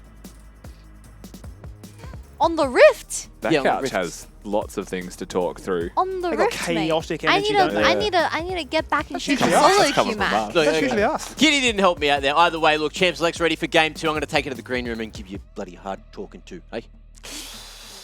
Monka S. Let's go. Game number 2, and it is Chiefs on blue side. And right at the gates, they say, we're not going to leave it to chance. We're going to actually ban away the Olaf in the first rotation. Annie also denied for a counter pick response from Ground Zero, who in fact also deny a lot of the early game strength, the likes of Renekton and an Elise. Yeah, and I mean, I respect that they've just gone straight into the Olaf ban, right? Like, above all else, I respect that they've said, Tron, you're just not getting it, mate. You're just not getting it, mate. We're not going to allow that to happen. And with the Annie removed, and I think with the options still being available of the Zeri and the Lulu, Chiefs are still going to take the Varus side of the coin here. I still prefer the Varus side of the coin, just because I don't know if teams are good enough yet to be able to execute the Zeri Lulu perfectly. Okay. I think that Lulu makes it really easy, but overall the composition, right? Varus, an ex-champion that has kill threat or push, guaranteeing priority. This gives your jungler so much space, right? And I think if you're the better team, this now unlocks potentially Babip to be aggressive and then do whatever he would like. I feel like that's perfect, right? For just building that early lead, and then it's insurmountable I think because it's a you're fair usually the counter better argument, team. right? Because I would imagine that Ray certainly has the green pass to play Zeri more than anybody, right? 100%. Like, insanely gifted on that champion. Quick word from production: Chiefs did miss a ban. That was on them. They just simply Yep. didn't actually They ban. just So didn't ban. that's just how it goes sometimes. Either way, though, Maokai's been let through, and it has been picked up here by the Chiefs. And Kisse's saying, well, why not just run it back with the Jace?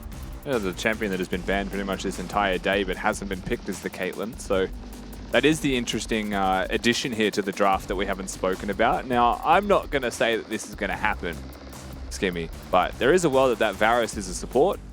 The Caitlyn is an ADC. Sure.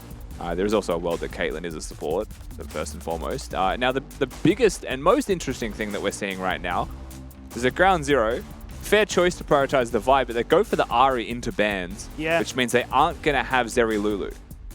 Which now becomes a case of, what do you pick with this? You've banned away the Karma, Lulu's been denied from you. My thought is it's a 5th pick for support because they want to have the counter. Okay. So maybe it isn't going to be a Lulu. You don't have a choice anymore. But given that Varus can have kind of any support with it, and both teams are attacking the support champion pool, maybe we get a Bulldog Bard, right? Like Varus Jace can't get out of the Bard ultimate. I know my brain immediately went to Bard, but I still think it was pickable here. Oh, if anyone's going to see the merit, you will, mate. No doubt. As Nautilus and Renata have been removed, so a lot of support champions denied in this case. As Ground Zero now get the next option and consider what it may be. And it's going to be another tank stimuli here for Tron, so not allowed to play the carry this time around. Yeah, and they have a decent amount of pick and engage here overall, right? Like the Vi and the Ahri able to work together. That was the winning combo for Ground Zero. As you see the hover of the Alawi from Raze, we spoke about it being banned in one of the earlier games, and Biopanther is also one of the players who could potentially lock that one in.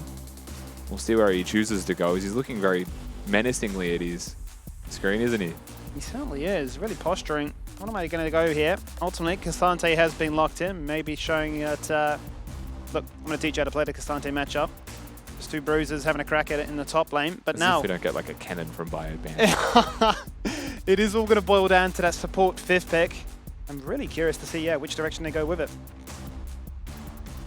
That would be an interesting pathway to take. I mean, you've got Varus Jace for heavy poke. Maokai also does contribute really nicely to a poke composition.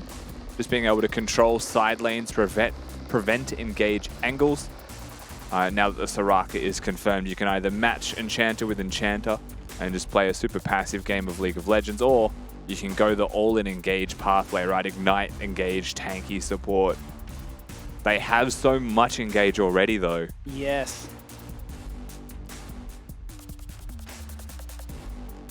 Ooh, the last second pivot to the Rakan. Okay, so I guess it is a happy hybrid, right, between Enchanter as well as Engage. Still do have the shielding to provide for Zeri, which she'll certainly love. And it does feel like Rakan stonks are rising, but what a player to do it into, out of Dorok of all. Would have slammed a Bard there. Would have slammed a Bard there. Rakan works. Rakan works. It kind of does fit the bill, right? You don't necessarily need to be going first, but you can. You've got flank opportunities here for Ground Zero now between a Sion, between a Rakan. And a Vi if the Rakan is in the front line. And it does give them a lot of good angles and some really creative paths that they can take when it comes to those skirmishes. Just given how flexible their whole composition is. Every single person except for Sion has mobility and a lot of it. They certainly do. And for immobile champions like the Jace as well as the Varus, certainly will have a target on their back printed and ready to go as to... we need to be careful now. Much like in Game 1, Ground Zero on the receiving end of a lot of targeted ganks and side laning that just really didn't exist. It was very much the same case. He's going to be breaking out in these small skirmishes and then obviously later developing into those big out team fights. And so for the Chiefs side though, you know, the Jace has been received once again into the hands of Kisei, something that he'll be very happy with. This time around he's dealing with an Ahri and a Vi, which can still have quite a bit of kill threat onto him. So we'll see if it is going to be a cleanse game now that he knows that the Ahri is there, right? And basically remove that kill threat completely and just play another farm handshake lane. Or if he wants to go for something like the teleport still and assist the map like he was in game number 1, where those teleports are actually netting them a couple of kills and a lot of good waves that they were catching. Well, there are your 2 comps locked in place. Chiefs already with the 1-0, having handily dismissed Ground Zero in the first 25 minutes. They've changed up really a fair bit, much as you predicted coming into game number 2 as well. Very much forced to as well with the blue side rotation. But is it enough? With a lot of adaptations from Ground Zero as well, a very CC heavy composition built to really abuse the fact that there is a lack of mobility on the key carries. Let's load into game number 2. And straight into it, first and foremost, teams are going to establish themselves in the river once again. First strike is going to be the rune of choice for Babip on this Maokai, so looking to get a bit of extra harass down with his Maokai. Now, since the changes, to Demonic Embrace to Maokai as a champion, we've been seeing a lot more of just the Radiant Virtue outright rushed, opposed to, full AP builds. Yeah. But First Strike does lend itself quite nicely to go on like a first item AP, you know, into something perhaps tankier afterwards. So option's still going to be there for Babip. The Cassante pick again, twice in a row in this series. Shoe on the other foot, however. But it is into a Scion, so a bit of a different matchup, bit of a different situation perhaps. Not a blind Cassante this time around. No, it's interesting, right? Given the amount of options there could have been potentially into the Scion. Could have been the traditional, you know, tank shredders, your likes of a Gwen or Fiora, for instance, but opted for the Cassante instead. Maybe just geared more towards the ability to be tanky in these team fights as opposed to a split pushing or at least a dueling specialist. But very proficient, as we mentioned before, having played so many games in his competitive career. And just waiting for confirmation on what this pause will be about, as it appears that we have another PC restarting again. So just cursed. Maybe Windows updates? Who knows? Yeah, someone's PC in particular is exceptionally cursed right now, isn't it? 2 restarts in 2 games, but hopefully it won't be too long. It just reminds me back in the day, remember when you had the progress bar and you could see people loading into the game? Yes, yes. And you'd all load it and be like, get a better computer. You could also see their pings, and that was a classic. You're sitting there as an Australian on the North American server. Everyone's like, oh my god, Gank this lane. 250 ping, what a clown. We didn't have a choice. Of course, it did make playing things like Nidalee and Gragas very difficult, didn't it? It was a whole new world getting our own server. Just remember old school Alistair trying to land that combo. If you could flex, yes. you could do the WQ on that ping. Oh, you were cool. Yeah, the 220 ping WQ combo, you were a bit of a beast. Absolutely. I just miss old Graves. More than anything else. Look, I was so stoked when I made that take on Twitter and Raze was like, most base caster take I've ever seen. And I was just like, oh, okay, Raze. I'm about it. Old Graves was insanely good. The little thunk noise with his, so satisfying. His popping shells. So satisfying. But either way, coming into this one, it's an exciting time, right? The fact that we do have something slightly different. The fact that it is going to be the Rakan Zeri. There is going to be so much engage as well as disengage. And it is going to be emphasis once again on something a little bit more comfortable towards him, right? I guess, you know, another case for solo AP. You'd imagine, as a result, then it is going to be something like the Ludens or the Liandry's as opposed to the Everfrost. You'd be a little bit concerned if it was to be the utility Ahri, but is running the Electrocute, so certainly wants to be rowdy about it. Yeah, same thing we said for Babip, right? Because he is the sole AP on the team, we'll definitely be going more of that AP route, which is why First Strike, etc. you are starting to see from them. In regards to Bulldog playing this Rakan as we're back in the game, Rakan is just really exciting to watch in the first place, right? As a spectator, we all get to see this crazy engage angle potentially there. But they've got to get through this laning phase, and Soraka can be one of the biggest pests and annoyances that exist in the game at level 1, because every single trade that you take with a Soraka, she heals from it. Just winning. If that Q connects. Q auto attack, and you just lose. Bulldog actually hasn't leveled anything yet, and I'm surprised he didn't just go for the Q level and match the trade, right? Match the sustain, acknowledge that you're not going to get level 2, and that you don't have kill threat, but does actually want to go for it. Yeah, snap decision to lock in the W, jumps on through, but it doesn't prevent Dante from falling criminally low, down to 50% already in this laning phase, going to be chugging through those potions. And suffice to say, Skimmy probably just wanted to press Q instead of dashing forwards there, because his AD carry has suffered for it. Yeah, been baited into a fight, didn't really want to take. Taking the trade just after Soraka had hit that Q means extra healing. So anyway, that does mean that, to no one's surprise, the Varus and a Soraka are able to force some priority down in that bottom lane. No Ignite for the Chiefs. Ignite's still there for Bulldog, and mandatory, right, if they want to have some kill threat. But the Vi also has done 3-cam clear from the red side of the map, now moving towards the bottom half. Manages to just barely dodge out on vision, it looks like. But there's nothing to take away from this red side. However, has very nicely navigated the vision towards bottom lane. They will have no idea. Zero idea that Gooby is here. They certainly won't, and right now it's a case of how does Bulldog set things up, a flash engage to make sure that Gooby can land this one successfully. Here comes the punch, or maybe otherwise. That timing was terrible. They charged a VIQ at the same time as Bulldog being on a silence field. You can't do anything. Oof. That's rough. I will say though, not that I've been paying too much attention, it just feels like we've always had the green or blue pet, but it feels like this may be the first time we've had the red pet coming out here for Babip. All about that extra damage and slow, I suppose, here as well. Yeah, the very elusive and rarely seen red pet rears its head. You're right. I think we haven't actually seen a red pet in the LCO. Yeah, I think surely now you're just slamming a Demonic Embrace. You want to try and do top damage and say, look, guys, jungle can do it all. Yeah. You're just going to look at the damage graph, win or lose afterwards, and say, I did everything. Yep. Like a classic solo QLA as Bio in. He certainly is, and it's been timed that much better. Oh, he's flashed, but he's been locked in place by the Twisted Advance. How tanky is this Scion? Well, seemingly not tanky enough. There's first blood for the Chiefs. K'Sante is so dangerous when it comes to that gank setup. Can just pull you away from your turret, make sure that flash just doesn't cover enough distance. And look at the wave in top as well. If Babib wants to come back, that could be basically GG for Tron. He has to be very careful with how he plays this one out. Babip is just going to go back towards a Scuttle Crab, but look at how quickly Gooby has to scuttle over. Make sure this top wave crashes. Mid in a similar position as well, to be perfectly honest with you. They need these waves in to reset. They certainly do, as the charm goes out, and a bit of harass is received there by Kisse. Kisse does the smart thing though, Skimmy, just as a small point for you, is he queues the minions to hit Emphas. He doesn't queue Emphas, doesn't get the minion aggro. So while he cops the charm, he doesn't cop a charm inside 10 ranged minions auto-attacking as well. It wasn't an extra 200 damage to the head. It certainly does add up at this low-level point of the game. I was curious to see if Babip would decide to do anything, but he's gone back to base. The fighting continues now. It's just looking like a bit of an all-in in the mid lane. A flash away by Emphas. Kisse tanking up minion auto-attacks. Might die to those more than anything.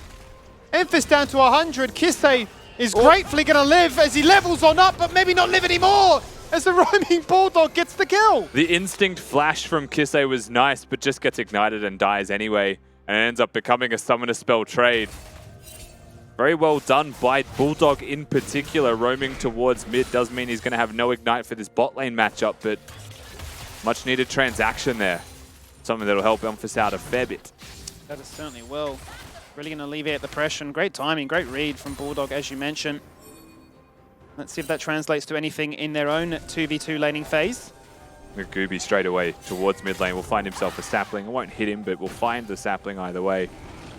Now that you know that Jace is a flashless champion, that's criminal. That's a shame. Oh no, so close to seeing. Chiefs are well aware. Babip's going to throw a sapling in the bush. I wonder if he reveals himself or if he waits, just buys time. They shouldn't have vision on how much health the dragon has. So they're going to be slightly blind, but they know it's being done still. Yeah, instant disengage, the opportunity missed. The cost feels pretty frustrating given that there's nothing left to clear on this side except that Gromp. The cheeky Bio Panther roam as well. Something that we saw very successfully from him in the last game was right next to mid if something were to happen. I wouldn't have been surprised to see the Chiefs hard push this bot wave and just go for the Drake themselves anyway, especially because they had the K'Sante nearby. Would have been able to force mid and bot priority at once. We're just going to get him back towards that top lane. No matter, no harm, no foul. We continue laning. Well, we certainly do, and a bunch of coals have been picked up here. 3 in total now, 2 benefiting Chiefs, as they just want to have the most stable laning phase and abuse the fact that, hey, we just think pound for pound we are better players. We are just going to have a massive gold spike come 15. And really look to try and repeat what happened in game 1 as well. Yeah, not so much in this game, but we really are hitting the tier cull meta. The tier cull power spike meta. It wouldn't be a shock to see more Ezreals getting picked as well if that's the pathway we're going to go. But the way League of Legends is at the moment is push and bot lane is just invaluable. And so it's really, really difficult to try and force that champion sometimes. Has a place though. I'm just waiting for the day we get to see that Kraken Slayer Navori quick play build. That one gets me excited. Slightly different. He's going to queue over the wall, find himself a ward. 3-man collapse attempt here by Ground Zero will be immediately thwarted by the fact that Biopanther is free to move wherever he would like. And in the numbers game, while Ground Zero might be winning, they can't make the plays just yet. Gooby, having jumped into the pit, can just jump away, but decides, where am I going to go now? Well, ultimately, 4-member stronger Ground Zero will say it's our chance to try and take this Herald right under the nose of the Chiefs, who are told to go back to lane. Showing no real signs of contesting this one. Yeah, something that we actually saw from our first series of the day, right, as well, between Pensnet and Mammoth, is that they would just concede the Herald and look to make money in lanes instead, right? Crash 3 waves, and the perceived value is still even. You get a Drake and 3 waves for it, you're happy. And you're still getting yourself an objective. But this is going to be a fairly late first Drake. Something that we haven't seen too often today. Yeah, it will be. And it begs the question, just how much value is put towards these Drakes by the different teams. It was a strategy clearly by PGG that we just want to play for the soul point instead. Also, whilst we're on that point, Raze with the lethal tempo keystone. Seemingly looking to go for the on-hit damage. Yeah, most definitely is going to be the shield bow tech. Straight into the on-hit damage build. Not going to be going for the Manamune lethality tier style anytime soon in this one. He's going to be a hyper carry for the team. Jace has it on lock, right? So they're not going all in on a poke composition, though they potentially could. They still want to have that consistent teamfight DPS, and it makes a lot of sense when you've got a Scion to get through. Yeah. In particular. You will need at least one tank shredder. That certainly will help with the amount of attacks you can get off to stack up that Blight very, very quickly. Bit of a convergence on the bot lane now, as Gooby's presence is now known. Going to guarantee it by summoning the Herald. Dante trying to get at least the first plate before it does get summoned and go for the collision. Yeah. Herald barely gets the charge off 100 HP and like 1 plate to be taken. So the Chief's very much in the right place at the right time. The second Gooby walks towards bottom, finds himself Babip. That's a cheeky little ward. I like that. Especially with control wards always being placed in the bush that Bulldog is in.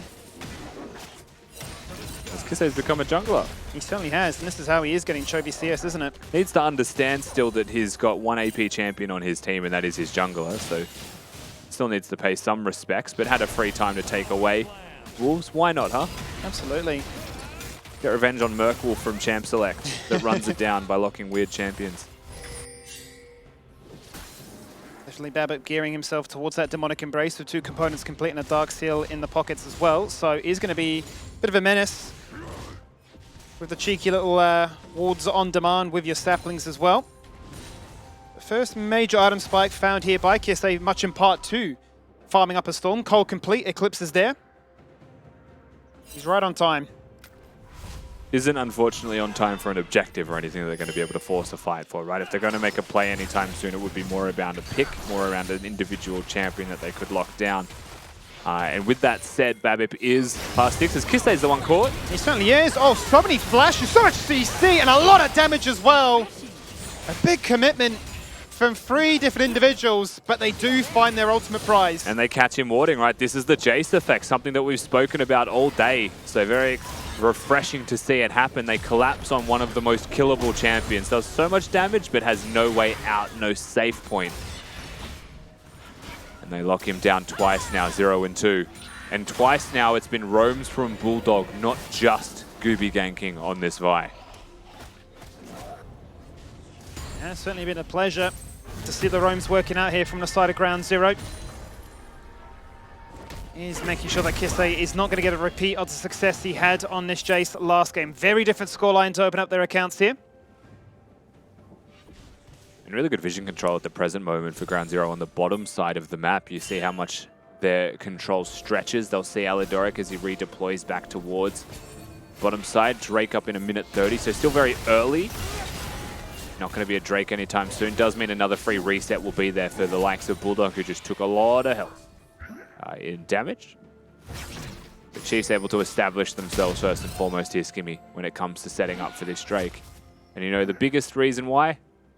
Maokai presses E in a bush, and everyone hates it. Certainly do. That amplified damage, especially with AP items behind you, even first strike proccing too, is fairly oppressive, very frustrating. Without any real natural sustain. Not that easy to heal on up. It really will be on Dante, no doubt, to try and soak those ones once the lifesteal is at a point where it's too much to deal with. 40 seconds then, and we look towards that second Drake. Chiefs having found the first. And we've got that item spike as well. It is now matched by Emphis with Illudens. Pretty much every objective as well, Skimmy. We've seen the top laners get into the mix without needing to teleport. This seems like one of the few times that they might be teleporting to the play. But Biopanther recalls 30 seconds out, has already pushed his wave in top lane. So crashes that one in. We'll see where he chooses to deploy as Tron has to base. He has 0 mana to his name and a whole lot of money presumably in his pockets given what he's got right now. Yeah, just an instant Sunfire right off the bat. That is to be matched by a Jack Show from Bio, as they will now both converge on this Dragon. Might get a bit of an indication then of our first 5v5. Yeah, straight into it being started. 4,000 health remaining. No chance to take damage from the saplings, but congesting in the river does mean Maokai can press his ult and Twisted Advance straight onto all of them. As here we go. There's the Nature's Grasp to isolate them all out. The ult comes in from Tron, headbutts the wall, gets a bit dizzy, doesn't realize that's not what they're after. Inside the pit, it's easy pickings there for Gooby. Charm does find it, but the smash after is cleansed, flashed out by Raze. And now can they find their target? They've got the lockdown, they've got the CC, they've got the target. But Bio is the tank, a little bit too tanky, but ultimately they overcommit the full set. And forcing it was successful. Chiefs can't answer back with a kill of their own so far, and are completely routed back to the mid-tier 1. And Ground Zero, they'll group up for the Drake, they'll get the Drake, and they'll also get the skirmish afterwards. Very difficult to lock down a Soraka composition and actually get a kill, but time was on their side, and Cassante in all-out mode is not tanky at all. And Tron gets it done, finds a Q on the multiple members here. We'll see the skirmish one more time. Teleport comes in, Bebip's going to press R. Raze separated from the team presently. He's going to have to walk around. Remember, this is an on-hit Varus. But the Drake also resets. Sion starts to zone them away, and at no point here were the Chiefs fighting. They had a Soraka in the pit. You're left wondering how. A Charm finds Raze, who has to flash his way out and heal. And suddenly the fight was over before it even began. And I think real signs of messiness, frankly, from the Chiefs gets immediately collapsed upon Ground Zero. They smell blood in the water, and they make it happen. That they certainly do. And for the first time in this series, they will take themselves a gold lead. Second Dragon goes their way. Great indication as to what those 5v5s can potentially look like with the amount of CC lockdown that they do have, and that's something that we definitely highlighted from the draft. 3 members strong down here from Ground Zero, a fourth in Bulldog, who has used his W just to close distance. They want Kisei. That is the hard force that starts there with Gooby, but maybe it was all a bait. He's engaged in the zone. His team was zoned away. He says, not maybe the idea I was hoping. The execution was lacking, and Dante is dashing across the wall despite the arrow connecting. It is the Vi effect. You get a little bit excited, but your team was zoned away by a beautiful Maokai ult. Yeah, that is to say the least. A little bit of happy gaming there. Ray's going to walk his way through. Not going to find anybody as they do get back to base, just barely. But geez, I mean, Gooby's just discovered how far forwards he really was. Too far is the answer. That was never a kill. The second Maokai was there. Held my breath there for a second, wondering what Raze had, but the ultimate was on cooldown. The Falati Varus may have been a different story. Tell you what though, Skimmy. Sion's ramping up in that HP. Zeri's getting towards those items. No kills, and very limited gold in the pockets, but still scaling up to say the least. This teamfight's going to be something to look towards as a Sion has just altered. Certainly has, curving the angle, looking for the target, and the target is found. Immobile carries like a Jason Varus are just getting preyed upon. Yeah, no summoners on the Varus, extremely by himself, and this is exactly the way that you play it out, right? You have a pick composition, you have carries with limited mobility, and would you look at that? Bit of deja vu, just a different carry. They just go from mid to bot and say, we can find both of you. We want it all. Kisei stuck between a rock and a hard place. 1v3, he's been in this situation before. Cannot find anything to trade this one out. He's buying time. The Soraka roll. The Soraka roll does come through, but it wasn't enough. They wanted a wish. Maybe that was biting off more than they could chew. Yeah, that was certainly a bridge too far if they were looking to get that one-for-one trade. But nonetheless, Kisei tried his best, dodged a whole lot of abilities. Still means that Ground Zero back-to-back situations have found themselves picks, and the Chiefs once again find themselves not in an unfamiliar situation, but the way game number 1 went, in a very surprising situation. That is in a very much even, but in terms of momentum, losing game state to Ground Zero. Oh, absolutely. Considering what the scoreline, I want to say 20 kills to 3, 20 kills to 4. It was a pretty dominating affair, really, from the very get-go. Come into this one, and to feel yourself at a very even pace, cresting over to the 20-minute mark. Does bode very well here for Ground Zero. It's an even pace, but it is a Jace that doesn't feel safe, and it is a Varus that is extremely killable at the present moment. So they really do need to shape up a little bit here, the Chiefs.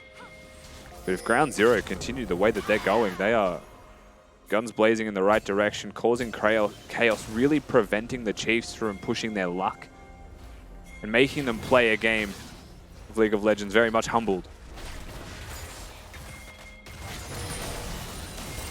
Now fully grouped in mid. Yeah, look at the positioning of Ground Zero's members, waiting behind enemy lines, out of sight and out of vision. Saplings in bushes should be extremely safe though for Chiefs if they play carefully. Biopanther can face check as well. Aladoric. Oh, the face check. Bulldog, seemingly the focus right now as once again Bebek starts things off. Tron on his own. It's a Scion, but he's not that tanky. He gets taken out there by Biopanther, surrounded by multiple assault and battery onto the squishy. A wish, a flash on a raise that can't evade them. And that bodes so well because Dragon is right there for the taking. Super nicely done by Gooby once again. Keeps finding the carries with these ults. They need to be so careful of Kisei. Aladoric playing in the face. Biopanther still super tanky. And look at Ground Zero respecting.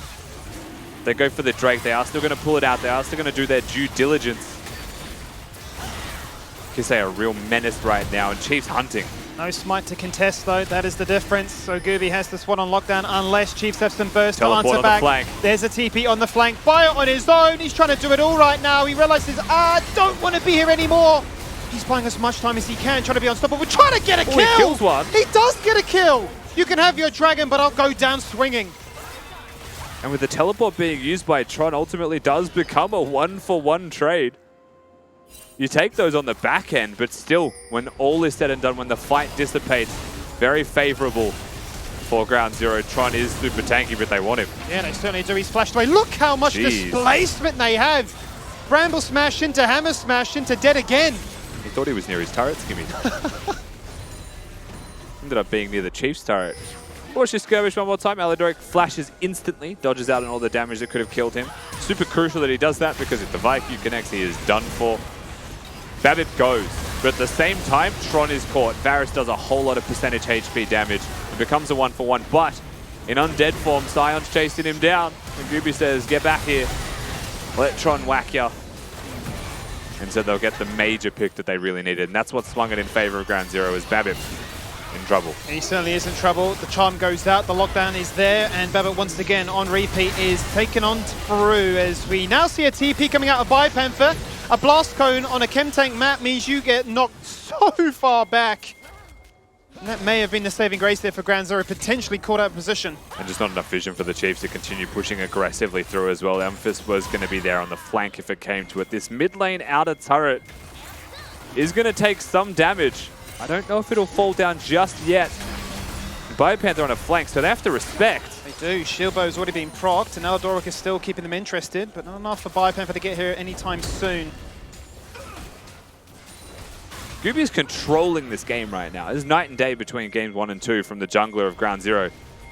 And speak of the devil, he's going to have a crack in mid lane, it looks like. Raze, no flash, no heal. Ooh. Bulldog already dead though. Yeah, Bulldog's tried to conjure something up there, but dead before the fight really begins. Gooby did not have his ult if anything were to occur, however. Yeah, didn't wait for his jungler.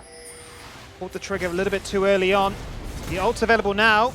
Oh, One by Tron. one, they file on through. Tron is here. He is 1 and 3. And is going to be forced to ult to safety. But the Herald is summoned by Chiefs, and they basically march their way through the mid lane. They're straight back into the action. They'll summon the Herald. The tower will fall, and Chiefs will claw their way back to 1,500 gold in advantage. Feels like, again, we're seeing so many good moments from Ground Zero. They're getting picks. They're making plays. It's actually happening for them. But the Chiefs don't turn off the acceleration. They still keep hunting. They still keep looking. And Ground Zero are the ones who are just making a little bit more mistakes. And don't be deceived by Kisei's KDA. He is farming up an absolute storm, hence still has the most gold in the game. On cooldown, that ultimate is there. You say his name, he gets targeted. Gooby forced to flash once more. Bulldog trying to zone them away for the meantime, but in comes Babip. Charmed during the animation, dead before we can even advance. Kisei forced to run away. Another target locked in their sights when Raze realizes, I can't evade them. It's a little bit too frustrating. But the CC lockdown by Ground Zero is just so much. And quite simply, the Chiefs push their luck. They get punished. That Maokai is AP. Babip feeling like a tank gets absolutely one hit. Roasted by Ground Zero, who goes straight to the Baron buff. They do this surprisingly quickly, but keep your eyes peeled. Once again, the same trio as last time for the Chiefs, but Kisei is so strong. Always risky to try and contest the Baron up against the Jace. Look at the damage, look at the poke. They can entertain a fight to try and remove Baron buffs if it does go on down. It's been smited, it's been claimed. Tron the first casualty. Now what more can they find? Biopanther inside the pit, trying to sneak away one kill. Alidoric forced to flash, not going to get knocked up there. In we jump! There's the double kill. And Dante's starting to do it. 6-0 on this Zeri. Bulldog's back. Sorry, Babip is back, and that should be enough to stop Ground Zero from pushing forwards, but they get the Baron. They'll get the picks. And once again, on a nice edge, this game teeters. We'll see how the fight plays out at the Baron pit. Kisei, huge gate shock blast onto everybody to start this one off. That's a terrifying place to look at. But once Biopanther goes in, it's the Scion effect. In undead form, he's more terrifying, and Kisei can't jump in. Kisei can't help you. That's with the charm missing. Right? Alidoric can't step up because if he does, he's going to die. So they have to play their distances. Alidoric stops playing his distances for just a second, and Scion hits him twice. But I mean, it was close to kills, but that's Chiefs trying to salvage a losing situation. That's maybe the 6th time this game that has happened. It certainly has been very back and forth, but credit where credit is owed. It's Ground Zero turning up the heat in this game. And now with 2 Drakes to the name and a 3rd spawning in just under 5 seconds, they've got a Baron, they've got a gold lead. They've got a real shot here of taking us to a game 3. Exactly right. The game is winnable, but the game is not won yet. They still need to earn themselves something with this Baron buff, right? They still need to find some kind of tangible win condition beyond just being strong. This pick composition is prospering because they are finding what they need. But can they translate that into a team fight? And I feel like right now my sights are set on Dante. 6-0-4 on this Zeri, he is the team fight. He's going to be so prolific, and he's got such a strong front line to stand in front of him between the Vi and the Scion. Rakan engages as well, obviously, but all of the tools are there for Ground Zero to try and get a team fight win into a Nexus explosion. They just need to execute. Back to base and 3rd item picked up. It's not to be the lifesteal build coming out of this Zeri. This is Phantom Dancer IE. Yeah, and it's also not the Navori, it is the IE build. Yeah, this is just raw damage. Forget about uptime. It really is about hitting as hard as possible on every single auto attack. Once those crits, once they're able to take down Chiefs immediately, there's a lot of squishy targets there. 2nd item done for Babip. Maokai ult used. It certainly is. Combine that with the Chain of Corruption, and Tron finds his 5th death of the game. What do Ground Zero do with this, however? They found the dragon. They've still got the Baron for a meantime. I think in a split decision here. Do we look to try and play for the top side? But then Chiefs are pushing mid, as you say. So does this benefit us if we steal 1-for-1? Chiefs have taken the gamble here and said, we push mid, it is significantly faster. If you want to push top, we're getting an inhibitor. 3 minions left. Emphas wants to try and Q to clear them, will do so. So the backdoor bonus kicks in, but it's going to be too late. The turret's already gone. To burn the wish. Babbitt might have died to the tower. And look at Ground Zero, they're trying to collapse perhaps instead. Ground Zero is still sieging. Ground Zero will get the inhibitor, so they've taken the gamble, but it is Ground Zero with the Baron buff benefiting further. I mean, we'll see if the inhibitor being taken is actually beneficial for them. First and foremost, taking it is nice because it can set you up on the map. But the overall gold that was gained was still matched by the Chiefs. They break and expose an inhibitor in mid lane. While they don't break the inhibitor itself, that means the Biopanther gets a free time to farm up some minions for a while. If not the Varus, if not the Jace, we can go up there and just have waves funneled towards them. Will be valuable for the Cloud Soul, the Chemtech Soul, however. Yeah, for sure. Based on the way this game is going, that Soul point is going to be invaluable with multiple members always very low on HP. Could have been so good if it wasn't Tron joining the Chiefs spontaneously there. Also, keep your eyes peeled for this Drake play. It is going to be the #1 port of call for Ground Zero, but we've also got mutated plants everywhere. And fighting around the Drake with a mutated blast cone can be crazy. Yeah, the vision, the sustain, the distance covered. I really have enjoyed actually the changes since they've reworked it. Drake itself's a bit mid, but what it does to the map's quite cool. Big fan of what it does to the map. Certainly better than the clouds of old. Those clouds were kind of annoying. Yep, certainly were. Of course, they've tried their best with clouds as well to make them into Something more meaningful. Ground Zero now pushing this middle lane. Remember, if they win this game, it takes us to a game 3. Doesn't win a series for them. But a hard-earned win is something that we would really like to see from this squad. And how they've been playing so far bodes well for them, moving through the bracket, regardless of opponent. Chiefs are the ones who need to slow it down as a Maokai ult comes in. Certainly does. Match there by the Shrelliers. 2 people locked in place by that route. The charm, the stun, the target selection. It is Bulldog they want, but Bulldog they cannot find. Now Tron becomes the next best thing. But he evades their grasp, just out of range. But they just stopped them in their tracks. The push from Ground Zero is done. The turret will stay alive and will stay healthy. The charm connects here, however. Kisei returns it with interest. And right now, Skimmy, 1 minute, 15 seconds on the clock until the Drake is started. We've got a Varus farming top wave to get rid of these supers as fast as he possibly can. He's going to be the fastest to clear them. Working towards that third item will be pretty valuable here for them if that minion doesn't stop the base. Bebib also still playing for topside, right? Baron Drake up at the same time, potentially. That's a good point. Rune King now has been picked up there. They would have saw the recall from Varus, so they start this on spawn. They're going to play the game of timings. Bebib, no twisted advance for a little bit. Cannot use the ult just yet. It's at half HP already. Certainly is, but Tron is the focus right now. Lightning Crash active. Dante looking to try and 1v9 in a corralled position like this. He finds his first shutdown, and that's boding well for them. Second kill, make it a double. Raze looking to try and answer back, make it a triple now. Can we run it down? Can the Kiwi King look to try and get it done up against the rookie? Now there's 4, and it is Biopanther denying the Penta. Dante wants that pentakill, he wants that 5th, but I think he'll just settle for a Nexus instead, Skimmy. Ground Zero, they've done what we thought was probably impossible. They certainly have upset the balance of what was a storyline saying they are the heavy underdogs. A 10-0 Zeri, can you believe it? 31 minutes in, and Ground Zero do in fact bring us to a third. Biggest surprise of the week so far. Very well done by Ground Zero. They have their pick composition. They play for the picks. They get those picks very easily. Gooby feels like a game of reformed between games 1 and 2. Certainly found his mark in the game. Had a very big impact. And Tron with a very happy 1-6 win.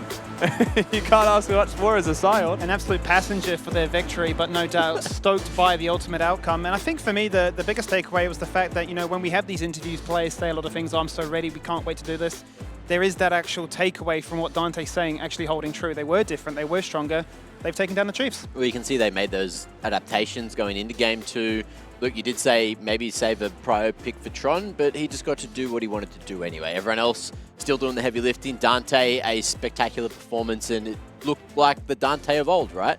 You know, when he was getting a lot of that work done. So keen to see what they're going to be able to do going into a Game 3. But look, let's break that one down, Kitty. Yeah, I mean, Ground Zero definitely looked like they went back into the draft and they figured out an answer for this Jace, because we saw Kisei just ego locking in the Jace for a second time in a row. However, this time it's up against an Ahri and Vi, and when it does come to the mid lane, I mean, Jace as a champion, it's so volatile to ganks where it dies easily due to the mobility from Ground Zero's draft for this time around, and he was just struggling to get the same lead compared to Game 1, and that really resulted in a lot of these team fights going in the way of Ground Zero. Of course, they have a lot of pick potential with the Vi and Ahri going in for this second game. Compared with the Rakan, there's just a lot of CC, and Tron on the sound, although 1-6, he just didn't die in those team fights, especially in the last Baron. We saw that all the resources and the abilities were used onto the side, just trying so desperately to get a pick, but he just wasn't dying, and once you do kill him, he revives and he slaps you down. I think the biggest thing for me as well was, like, ultimately when we were watching Ground Zero in their first 2 weeks of the LCO, it felt like they were struggling to make decisions, right? Like those snap calls as a 5v5, yeah. Gooby was hesitant, perhaps they weren't all on the same page, but I didn't really feel any of that in this game. It felt like when they wanted to engage, the whole team did. They were a squad, and that's what it takes to beat down the Chiefs. Yeah, and also we, of course, need to highlight that Dante had a really good performance on this Zeri, where I believe Chiefs traded the Zeri over for this Varus, and was definitely struggling to do damage to the Vi and Sion in this game too. I mean, just look at the damage graphs. This this Varus definitely wasn't putting out as much work, but if Kisei is dying first and getting focused down by something like the Vi, which is so easily piloted, I mean, these team fights just look so good for Ground And look Zero. at the gold difference. I mean, it never got more than 2k either way. was Like so a little topsy-turvy. Yeah. Yeah. Yeah. Certainly true. A little W there, which signals when GZ started to win the game. But at the same time, look, interesting affairs across the Rift. I feel like if we could get the graph changed to total damage taken for Tron there, it would actually be an insane amount. Because he just soaked so much. Yeah, and I'm going to be real with you guys. Ever since Cassante got hit with the nerfs, when it does come to the Cassante vs Sion matchup, I do hard prefer the Sion a lot more because it's just so unkillable. I mean, you have to use the ultimate in a serious 5v5 when you are the Cassante, and that drops your resistances by 85%, and that is so much compared to something like the Sion, where it's just not a really good trade in my opinion. Something like the Sion you should definitely counter with carry. But, you know, it's Bio, and he definitely had the confidence in that matchup. We didn't see it too much, though. But look, we did get Sav from the fans earlier saying, ban the tree, not pick the tree, ban the tree. The boys misunderstood what Sav said. Babu said, how about we pick the tree? You have to reassess those notes, isn't And it didn't work. Sav's going to The print tree screen is them. just Chiefs' kryptonite. It's literally green in our studio right now, so... I saw on Twitter that he, he brought it up and said, is this the prophecy or something like that as well? But it's the opposite of the prophecy. Ban Stop the tree. tweeting, Sav. Stop tweeting. Ban the tree again, and you get those dubs. Now, look, we have a couple of from the fans, which we can have a look at as well. What are your perma-bans was the question today. Let's see what's coming through. Mitch Barnard. Whatever champ made my team an all-you-can-eat buffet in the game before. Look, I feel like that's weak. Because if you just give yourself, those extra couple of minutes between those games, you're not going to get that good That's super not player. true because he is challenger. Oh. Or GM challenger, roughly, right? So True. he's probably going to have the same 10 people, even if he waits 2 minutes for the 45-minute queue. I see a really big problem with this. What if you ban your own team's one trick in the next lobby? Because you can't see the names anymore unless you use some sort of thingy that we don't promote. That's why you hover.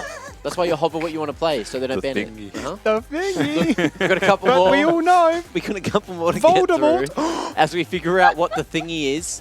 Get Sauce Dave says, used to be the cat, but since she has been nuked, it's Kayn if jungle or Rakan if suck. Rakan if suck. That's an odd one. I like banning Kayn because I feel like it's just silly. Like it just does so much silly stuff, right? Goes through walls, it cheats, it's somehow always fed when you look away. But Jumps the inside Rakan, you. it does I'm does the do number that. one Kayn hater. Yeah? Blue Kayn takes no skill. Hard agree. Build Bruiser, play Blue Kayn. Hey, I got a 0 skill. pentakill on Blue Kayn. All right, that's my claim to fame. Either way, we got one more to have a quick look at as well. Jump inside Deadly G, Deadly with the 3. Alawi, her stats and stat gains seem extremely busted, so I don't want to deal with that, whether I'm playing jungle or top lane. Just don't go near her. Look, I love Alawi. Fun Alawi? It's a champion. skill check. Just don't go Fun near her. champion, Yeah. but yeah. I guess you just killed her tentacles and then You she's should half a just champ. test your spirit, mate. Yeah. And then you can't win. She just tests your spirit, you lose. She goes, Champion yoink, is and it's just like, broken.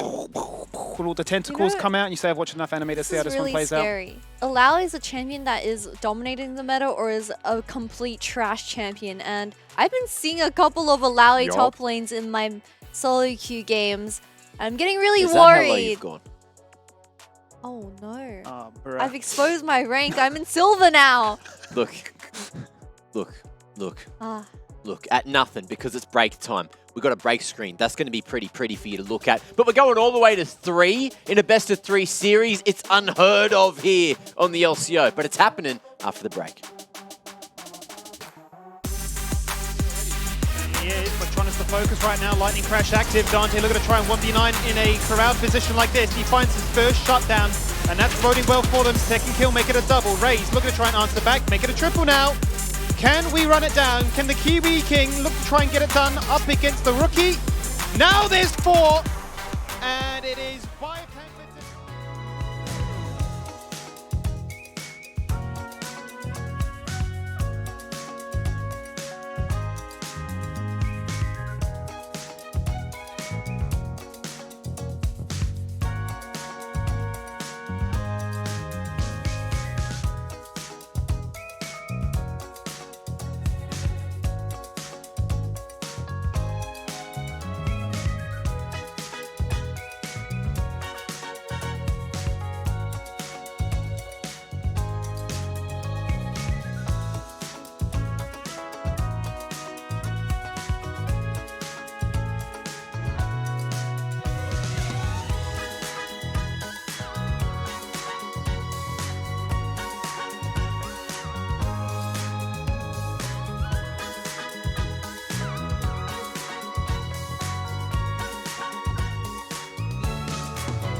Call an ambulance, but not for me. I'm the Chiefs.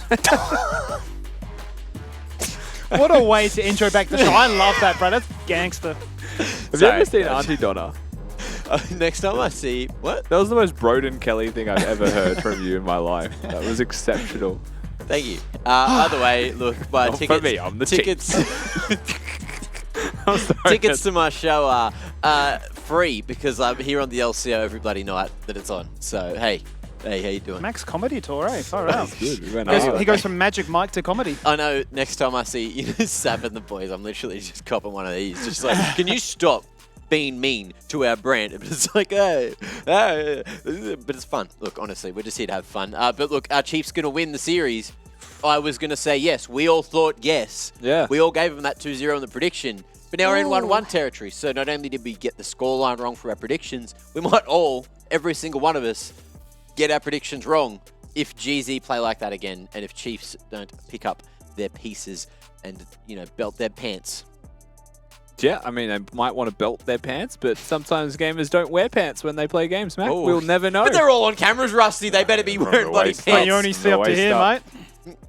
League Ops will know. It's all business up here. Hey, what happens in League Ops stays in League Ops, isn't that right? Now, look, what changes do we want to see coming through from Chiefs? Because they're the ones that might need to change up the draft a little bit. What was it, the draft that was the issue? Or was it just literally them getting caught out every time they got caught out? I feel like I wouldn't say draft was like outright the issue. Maokai as a sole AP is passable, but I wouldn't personally want that. I think that the Soraka pick as well was totally fine, but like when all said and done, the biggest issue, regardless of draft, was the fact that they just consistently were getting caught. In mid lane they were getting caught, in the side lane they were getting caught. The Vi was just finding angles. So option one is get rid of the Vi, so that it's not as simple. Option two is played in a way where you just stop getting caught. Because I just feel like ultimately the Chiefs played like they thought it was game one, and then a whole new ground zero showed up in game two, and they had a wake-up call. I think option 3 is you just pick the Zero yourself. Raze is good enough.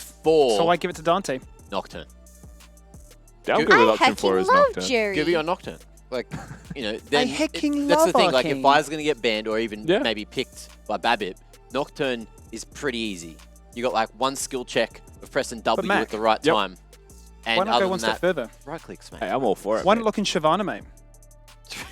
Hey, you talking my language, eh? You were catching what you're throwing. I'm eating what you're cooking. I'm drinking what you're brewing. Oh. And it better be Dare Iced coffee. Look, let's have a quick look at last draft as well. Quickly talk about maybe what has changed between the two games and what you'd like to see maybe returning from that first game from the Chiefs. Kitty, there's a lot of champs here. Yeah, What do they mean? there are technically 20 different champions picked in the last 2 games. So yeah, that is quite the 5-head take. But talking about the game 2, I mean, it really just depended on who engaged first. You have the Maokai who realistically want to just be activating that ultimate before any major objective fell, and then you would follow up with something like the Varus ult, and then you would silence them, and technically that is your pick. But if you have the Vi and Ari going first, and they initiate, well, everything just goes everywhere, and game 2 just went kind of in the way of ground 0. But like we've been saying, I mean, this Zeri pick has been extremely broken for the current meta, and we saw that Dante did pop off in this game too. So, you know, depending on who gets a blue one, I think this Zeri pick is definitely going to be the consideration. And like Rusty has been saying, this Vi needs to get taken off. I mean, there's a reason why this is the jungler that is pretty much finding a lot the most success. I wouldn't say, I guess I think Maokai is the most successful compared to Vi, but she's definitely like a close second. Okay. Are we thinking red side's still strong side? I think the for moment? both of these teams, it's proven to be a stronger side. And the reason for that is because they're blind blue side just picking Cassante. So like if there was one thing I would adapt immediately, it's my blue side pick would probably just be the Scion instead. But that does open the floor for things like a Sejuani Gwen top side that you have to be very careful about. Yeah. Tron's not gonna pick Gwen. It's just so silly. Mr. Garnsworthy Whoa, would why never am I? pick Snip Snip. Hey, leave Mr. Fine, mate. Garnsworthy alone. You want to know something about Gwen? Yes. She's blue. Is she, or does she wear blue? Is weak. It's the weak Weak. side, the 0% win rate in this game so far. Red, very strong color. And Chiefs, Red, picked violet. red. Even though it says He's GZ flaming picks us, red. 'cause we're That in was a blue. lie. The I was Chiefs just did, in testing you all. fact. I Okay. was testing you all. Chiefs picked red, which means There we go. they're probably going to win, huh? I mean, the stats don't lie, do Stats they, don't Mac? lie. If you have that win rate off the dome, then yeah, absolutely. Have we been paying attention to First Bloods? No. There was one that was like a half second off, so I don't even remember who got it. I Well, think it while was you Ground think Zero. about that, these guys in Twitch chat, they got points. Lots of people probably lost a lot of points, but do you remember when 21st night. I drank a dare a good 45 minutes ago and I said, put all your Twitch points on Ground Zero, huh? Who knew the script? This guy. This guy knew the script. Technically, this guy knew the script, told me the answers in my mouth, and I just spat the truth. Spat the truth. And again, put your Twitch points in Dare Fan Vote time. Thank you. You're welcome. Preaching to Twitch chat. Yes. They listened. I didn't catch the percentages before. It was like 3% higher or something. It was marginal. Well, I got some people. Hey, but 3% of those That's going to people, be a lot higher this time. they were isn't it? Mac believers. They made money. They made a lot of points. So yeah, 12% to Ground Zero, 88% to Chiefs. That might even shift a little bit further back, unless, of course, side select is that crucial. I think the Chiefs that we have seen for the past, last whole week of round one and now this, like they are clearly showing signs that they can lose to any team. So it becomes more and more enticing to want to go for the underdog with how good Ground Zero have been starting to look. Okay, well, let's see who's looking like the underdog, the overdog, or the big dogs. Or Bulldog. Let's see what he's playing. Champ Select's ready. Bulldog is a big dog. He is a The big Bulldog dog. is the big dog. I'm honestly saying it's mullet buff. Mullet buff. You Did look you so see game good. one? Forget about it. Look good, play good. It's like a skin IRL. It's on point prestige. Zeri is the hover as a first pick priority, and it would make sense. Free games and free after a 10-0 performance like that. Why would you consider anything else? Yeah, absolutely. Zeri should just be a staple here for them once again. Ground Zero have shown a strong preference towards this one. In terms of adaptations, the Annie is still going to be taken off the board. And the ban that the Chiefs forgot about, that no one picked anyway, is going to be back. It's the Caitlyn. So perhaps there was just a good faith ban, even though it wasn't visible or actually banned. Maybe they just said, guys, don't pick Caitlyn. Just trust. It is interesting though, right? The fact that you wouldn't feel the reactionary need to remove the Zeri, that you are more concerned. So I'm curious to see what they have in retaliation for it, if it is going to be the classic Sivir, or if it is going to be the Draven. Another A special. Yeah, they're just going to send, and this also unleashes Aladoric. Play whatever you want, buddy, but start with that Nautilus as consideration. You could also just go for the Sejuani here, or a jungler, more importantly, here, because you don't have to reveal your support just yet, but it's pretty obvious where you're going to go. Just give Ground Zero the 2-3 to show that it's the Lulu, right? So that the Nautilus stocks go higher, is what I would be doing. For Ground Zero, the question is, you know what you're about to deal with. What do you actually pick? What goes in the jungle role? Is it just going to be the Vi again and say, I dare you to pick Jace Kisei? Give us a reason. Yeah, I'd imagine Gooby will be feeling inspired after that performance. No necessity to pivot into something like the Wukong, for instance. Just a single target lockdown was enough to cause havoc in that game too. And you go Lulu here or it gets banned, right? Option 2 is Ahri, and then you just accept the L of the fact that the Lulu won't be there and consider the Rakan again or something of the likes, right? Like you've got choices, but they don't know their mid lane matchup. So again, I would expect a support. Would be quite exciting if they did decide to go for the Heimerdinger instead, and so we're not playing as much for empowering the Zeri and much more for like dissuading the fact that you will be going something like a Nautilus, like a Leona. Well, yeah, this dissuades the Nautilus, so immediately the Chiefs are just going to pick an Akali before they get to the 4-5 bans, and now they get the choice of banning whatever they would like if there's a preferred matchup, and you can see LeBlanc straight away. So interesting ebb and flow of this draft, Skimmy. The Heimerdinger is a clear no to the Nautilus. Absolutely. But Aladoric's not confined to that one champion. He could play the Rakan himself. The question is, what does he have that he knows deals with the Heimerdinger well, right? Like, is there something that he wants to play with this Draven? The Caitlyn's not available. They banned that themselves. Okay, so really targeting Emphasis champion pool. A renowned LeBlanc and just playing the Ahri as well. So let's remove as much of that CC as possible. 3 champions actually denied away from him in that mid lane. As the Pantheon is targeted as well. The snap block in for those squishies with the Akali, and no global pressure to complement it. We watch BioPanther get counterpick here in HD. We watch Tron the 240p soldier. His camera is really struggling to What's focus. he going to blind pick? That's a Scion camera. But anyway, let's look at the mullet some more. That's more important. He needs to lean in so we can see it better. There we go. Thank you for listening. Actually on cue. I love that. And the Lulu wasn't banned. Just as an aside, obviously doesn't have to be now the Heimerdinger's there, so there's literally every choice for Aladoric in terms of champions. Could play whatever he would like. The reason Heimerdinger is so good into Nautilus is because it's very easy to chuck down a turret when the hook comes through, but let's take a second to appreciate that there is now a Jarvan that has been locked in. Now Jarvan is a very good support pick into certain matchups. It means that you have really good, one, bush control into Heimerdinger because you can place a flag in the bush and it gives you vision. Two, you have Airy procs 3 times through the duration of the flag being placed if it's placed defensively. So Draven gets 3 shields against the small amount of damage that Heimerdinger can sometimes put out.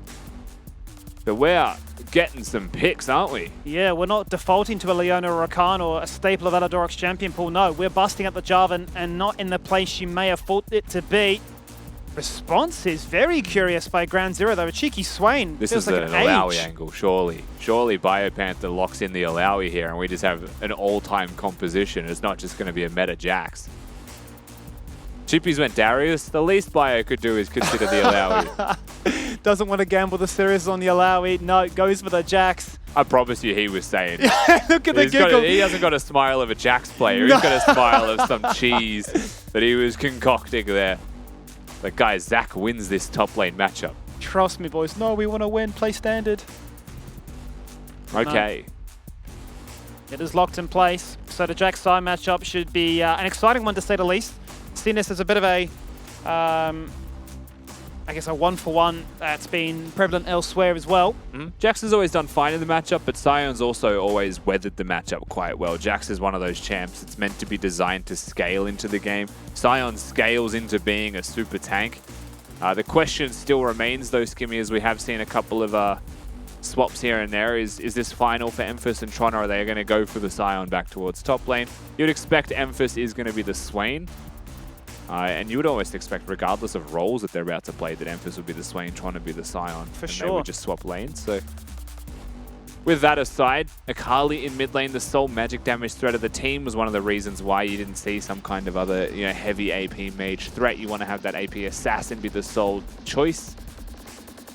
And a Sejuani is going to be the most likely support here. Because we're getting a lot of switch-ups, aren't we? Oh, I am just so mind-controlled by that graphic that I'm really wondering, is this all locked in and confirmed? For real. I'm torn. I am very aghast by what I've seen here. But either way, it's really game, set, and match. The fireworks have come out, and we're keen to party because this is a game 3 with just so much added spice. More so than I think we were really anticipating. Certainly the case. Flexible champions, flexible roles, flexible lanes. Who knows where everything's going once we're onto the Rift. We will know for certain. What we can say for certain is that we have a predictable bottom lane champion here for Dante. The Zeri, once again, if he was 10-0 in his last game, we'll see where he goes in the next one.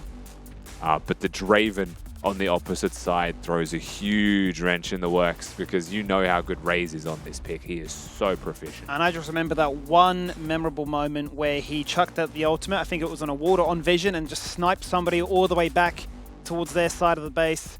And you're just thinking, how has he found the angle? How is he just this clean with it? With the instant Draven recall that double tapped. Yep. It was a Pentanet series, wasn't it? We did a video on that one. We certainly did. Oh, so clean, so nice. And I mean, at this level, you certainly need a little bit of magic like that. So to say that we're not concerned about the Zeri, we are just going to snap respond on red side with the Draven. And you can scale, but I'm just going to snowball before you get to that point where you were 4-0 going into those big team fights. Yeah, and you can pick the Heimerdinger, you can deny the Nautilus as a potential pick or make it much more inefficient. We're going to have flexible options for you either way. And this time they're going to slam a Jarvan and a Sejuani. We're going to find out which presumably Jarvan. I'm assuming Jarvan supports. I've Has not to be. seen a Sejuani support. Would seem kind of crazy given how good she is in the jungle right now. Yeah, that and Sedge Jax is just a nasty combo. Absolutely. You're not going to put a Jarvan up there. Absolutely. It's enough to make sure that the Sion can't just, free farm up and get all this extra HP come those big team fights as well. But Yeah, I mean, the momentum, I'm actually really curious to see which team it favours more, because game 1, an absolute stomp there from the Chiefs. Going into game number 2, completely undeterred, we're ground 0, and now they'll be riding an absolute high with a 10-0 Zeri and, you know, a CC train that just could not be stopped. So you go into a game 3 and you ask the question, you know, rookie players playing, you know, for some of them, you know, their very first split, first best of 3 up against a team like the Chiefs that have been in these positions multiple times. So momentum becomes a curious buzzword. Yeah, and it's not an elimination game. So for ground 0, they may not be full pressure, but we don't know how many times they've played against the Chiefs and been in a position like this, right? Yeah. Like in a position to actually win a best of It's like series. the self-imposed pressure. Yeah, yeah. So even though this may not be an elimination round, they might actually put the pressure back onto themselves and suddenly falter at the finish line, as they've made the first most important and most difficult step, right? Was to actually get here in the first place, find a single game win. But a bit of a delay before we can get into game 3.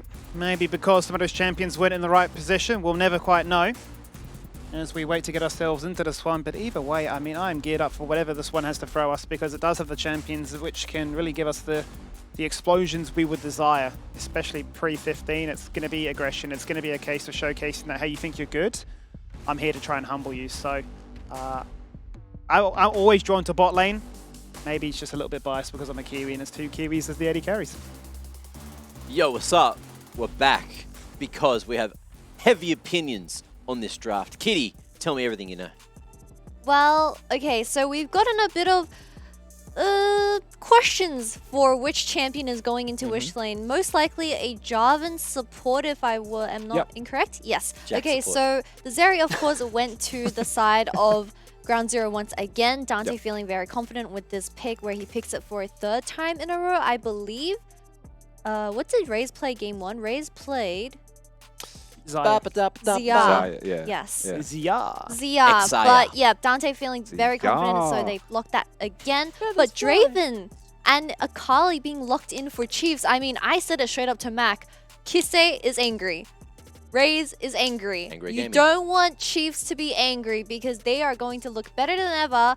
And from my experiences for these best of 3 series, usually the 3rd game is a big stomp, because whichever team lost game 2, I mean, they're out for revenge. I feel like there's been a few times, though, this split in particular. Last splits, yes, Angry Gaming worked really well, but this split in particular, Angry Gaming has not been going super well. So if Kisei's Angry Gaming, we're either going to get gymnastics from Skimmy again at some point when he's jumping across the rift, or we're going to get him going a little bit too hard. Well, I think for me, the biggest takeaway is that the fashion in which PGG won their series, they'll be looking at this and thinking, oh, so it's a game 3, huh? You know, us and Chiefs as the rivalry, as the big hallmarks of today, as to, you know, very predictable. It should have been back-to-back 2-0s, if you will. To look at this one and say, okay, it wasn't, you know, the closest game 2 actually was a pretty decisive victory from ground 0. So there's no copium that you can say, oh, you know, Chiefs threw it away and so on. But I think they look at this one and say, oh, maybe we are the favorites. Maybe, you know, piling it on themselves and sort of watching this one with a bit of a smile, a bit of a smirk. And then while this is all going on as well, the thing I want to point out is GZ got Vi again, and Gooby looked really good on Vi. So that didn't cop the ban, that got let through. Chiefs are playing for themselves, not banning out what was working for GZ, so it could be a very dangerous game. Yeah, not only the Vi, the Sion also in the pockets of Tron this time around. However, I believe that Chiefs responded with the Jax. So that is going to be a lot of side lane pressure when it does come to the late game, and Sion technically, you know, can't out-trade a Jax once you do hit those item spikes. So it does provide Chiefs with another win con when it does come to the later end of the game. But looking at the other side of the map, I mean, we have a Draven, and we all know that if you're not playing towards this Draven for the first 15 minutes, well, you're playing the game completely wrong. And with Akali being locked in, I mean, there's just so much mobility and chances for the side lane skirmishes for the side of Chiefs this time around. So if Gooby can't keep up with the tempo that Chiefs is going to introduce into this game 3, it's going to look a little bit scrambled. What was GZ's mid lane? Well, we're thinking it's Swain. Yeah, we weren't sure because it was he was on Sion, but it's presumably Swain. Yeah. Yeah. And that was... I'm not actually familiar with how Swain will go into Akali. I suspect Swain will be able to control the lane pretty well in terms of prio. And then stand there and be a big... Yeah, then just core extremely loudly. But Swain's got that unique utility where he can just like dip into Fog of War and just press W in another lane or at a jungle camp and see if there's someone there. So it actually does have a lot of like ability to scout the map. I'm like a bronze version of an Ashe. It's like Sion, right? He just wants more souls, more HP as well. Yeah. So they're just both just getting giga tanky. With these tenacity changes, are we going to see Swain go back to the whatever the slow item Rylai's? is? Rylai's? Is that still really good? Would that work well with these like tenacity changes? So if someone stacks tenacity, it's not as good. Or is that overthinking it? Swain was definitely picked in the LPL for one game, I believe it was NIP, and they picked it into an Azir. Two birds in the mid lane, and one of them had more range. I have an update. So, players a little bit slow at clicking buttons. So Emphis will be playing Sion mid lane. Oh. So it was the skill issue. Tron will be playing Swain top. Okay. So it was a skill issue. It was a skill issue. It was a skill issue. What is wrong with our players Well, look, to be tonight? fair, in the previous draft, Chiefs had a skill issue from banning. And They to- forgot to do a whole ban. Wake to up, be- guys! so It's both 8 p.m. teams- To be clear here, they did want to swap. They just had a skill issue. How do you forget to Apparently. swap a champion? Oh, you go to the bathroom. Apparently, Remember You can't leave the chair. You see them leaving the chair. I mean, they were sitting there the entire time. It's like, hey, yo, let me With go the search cut up. to Emphis and Let he's me go just search up sprinting out. You see the Swain door runes, slam. and I'm then just you- wondering if they were trying to overthink it and be too clever, would have like, let's just switch at the very last second and cause them to be chatting about like, oh, what if it is a Sion mid? Oh, jokes, it is. What about the Sedge and the Jarvan? Because Sedge was in the support position at the time that Questions. we hit 1 second. I'll get confirmation on that. But while we do, I want to hear from you from the fans' time. Let's have a quick look at what's going on the Twitter sphere. Who's getting permabanned? Who's actually hitting permaban or ban at all? Lux, all her light puns do not brighten my day. That's a light pun. Fair enough. Paradox, you Calgo. Puns are light work. Paradoxical. Ah, I see what they've done there. Haha. Look, there's no spaces. It should, paradoxical G. Yeah. Or paradoxical Calgo. Paradoxy Calg. Yeah, I like that one. Yep. Got me. Anyway, he made a light pun, so we need to discuss this. That's funny. He Thanks, said a Skibby. pun. That's funny. Thanks, Now, that is Skibby. so funny. That's- Look, that's and English. on that note, That's crazy, Skibby. let's That's jump language. in to another one. Let's see who else we have here. Linguistics. Wow. Chad Tech, my permaban is none from Caden. So he's got, same sort of We've issue got as two Chiefs. ego banners. Yeah. Yeah, someone's just Yeah. like, or AFK banners. We'll I call it mean- ego or AFK. I don't know how you Or ban Giga nothing Chat. in 2023. Yeah. Vi exists, Maokai exists, Kasten, Jerry exists. Oh wait, you missed Darius exists and Alawi exists. And we Free- just so many Sion strong Free exists. choice exists, Kitty. And Caden will be representing himself as a Hey, free choice Look, chooser. you can choose to ban nothing, but I'm not too sure if you're going to be choosing to win when you ban nothing. The question is, Yeah. if you ban nothing and then lose to something, Hard mode. surely you're on your own. No, the thing is, right? You can't like, rage. you don't have to ban something for yourself.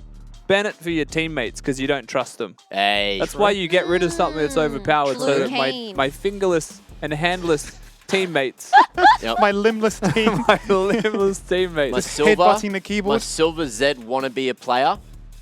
Zed ban. Yeah. Dodge.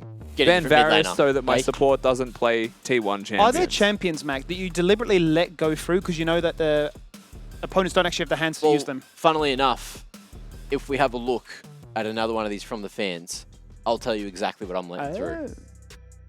I reckon you let Yasuo through. It is Vex. I always let Vex through. Oh. Yep, that's what I always let through. Thanks, Papa Pike. You always got my back. I only play Dash champions. What is that? Vex hard Yeah, counters Vex was dashes. designed to counter it. Mm. Because of the chase. It's The fear. the fear passive, so Uh, does a lot of extra damage and can get some fears off with dash champions. Why Vex very good for that. Why don't you use your dash to dodge that? Using get the dash automatically is the tagged. condition that Vex. Yes. Oh! Vex Gains. is very Really? scary. Oh, I didn't know that. Yeah. Very smart. That's why Vex is a good pick into things like Yasuo. Hmm. So all those silver players out there that are seeing Yasuo is just spam E for no reason. Yeah. Vex loves that. Hey. Yeah. There you go. What do you mean? They're spamming E to run it down the mid lane. That's because you pressed E once. You have to press it a sixth Be rude time. not to. Oh, you have to die Yeah. for the 10th time. Oh, It's just how you play your Well, sword. someone at else that 9. loves to die 10 times, especially in mid lane, is our next candidate, Marcus Gamon. Cassidon, can't catch him, can't play my mages. Look, you're a mage player. You can't get out of anything, so he probably does die 10 times again. Yeah, Can't be around him mage without being players are destroyed. always Delete mad. him. It is so true. Can't be around him without being destroyed. Delete him, please. But look, skill issue, eh? Oh, I'm Not gonna a skill argue. issue. This is definitely a very viable pick. Just Oh, play viable passive. ban. No, just play passive. Just play T2. Play passive? Just play down to safe. T2. Yeah, Oh sit under yeah, T2. Guys, let I'm him about get to to be level dove. Classic 15. screenshot 4 members play passive, lol. Just Yeah. play safe. Why were you pushing? Why were you playing at your T1? Why don't you play in base? You know, that's the real thing. That's the real question. Let's see who the next contestant is. Halo. We know Halo. Ashe support is unfair. Can't Yeah, it's farm true. mid without being approved. Speak your truth, The- King. I really wish. Oh, not approved. Arrowed. That's a completely different word. You know how I said someone that like plays mid lane and dies 10 times is? Imagine if I did that for this one. That would have been Halo. comedy gold. I mean, Would have been, but not. It would have been good. based. Halo very base. This No, but that's take why is very Halo base plays as a Zillion mid mid, because he can ult himself and not die to it. laner. Can't ult if you're stunned for 4 seconds. Why haven't we seen Pre-con. Ashe support's still good right now, right? Yeah. It's Yeah. still pretty top Has it been tier. banned or has it just been open and not It's picked? been banned. It's been Ashe, Caitlyn, permaban Right, okay. all It's because day. our ult cooldown's like 30 seconds. It's stupid. Yeah. Mhm. Something dumb. It's getting nerfed from 60 to 80, I think. But that was one of the changes that like made her a support, was went from 80 to 60. Yeah. Ashe, another global champ. Put that in my bloody global super comp. Huh? Yep. Ashe there. Okay, what are we at? So Nocturne, we got Nocturne, Ashe, GP. Gangplank, Where else? Panth or Galio mid. Okay. Is So that's 4. So what do you call this comp? Eh? Is this And comp then called you the go- Avengers? Because you're all just superhero diving on one spot?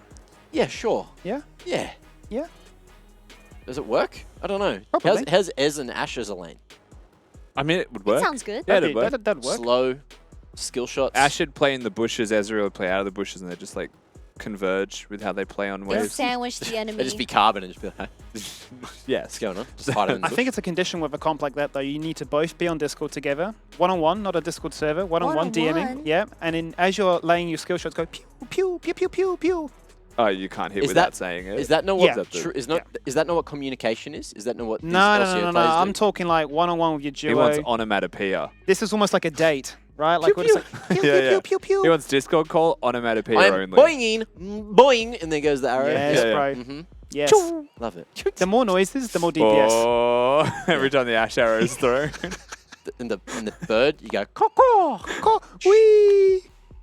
Or you go tweet. Oh, I love and hate Blink. this so much. Pew, pew. Zhong. It's an For- idea. yeah, if you get content. someone who has never played League to make the noises that they think abilities That make. is a champion conundrum. Okay, we've got one more Boom. from the fans to quickly have a look at. But content idea, you guys in Twitch chat, write it down. Of course, Jacko Armo. What do we got? Or Jack Armo, sorry. Yumi/Twitch, or at the moment Nasus. Understandable. Nasus is a bit of a fiend, especially around my elo where people just don't know how to kill people. Twitch so. is also just a problem in solo queue. Like in true. solo queue, he just finds a way to be 6-0. It's the Katarina Invisibility. tech. Mhm. Yeah, just The finds a mind way. control technique. I feel Exactly. like That's the Nasus same would as be Eve free too. low, right? You Yeah. just AFK Visibility. farm. You get stacks. You're just Yeah. sieging. Oh, my team sucks. I'm just sieging, bonking turrets. Like one hit would demolish. It's also too many Nasus mid players lately. I don't get how it always works. Like whenever I see a Nasus mid, it wins. It just shouldn't. Well, Nasus is the true flex pick at the moment. You can play him support, you can play him mid, you can play him jungle. Why not? I You can get mean- stacks in jungle. You can play in top lane. Hey, LS has been insane. trying to sell the NASA support tech for like the last year. Ever since Zeri has been released. Mhm. Have we seen it yet Who though? was the last? It was like Like Corporal once? played it and Corporal went played it? solid 0-6. Ah, beautiful, beautiful. Shout out to Corporal, miss you. Back in the LGL, I believe Corporal is. Praise, Yeah. praise Corporal for being the test dummy, and it did not go well. But look, something else that's not going well is me. I need a glass of water. It's break time. See you in a minute.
Ladies and gentlemen, welcome back to the LCO. It was unfortunately a bit of extended pause there, but we're back with some action and some news.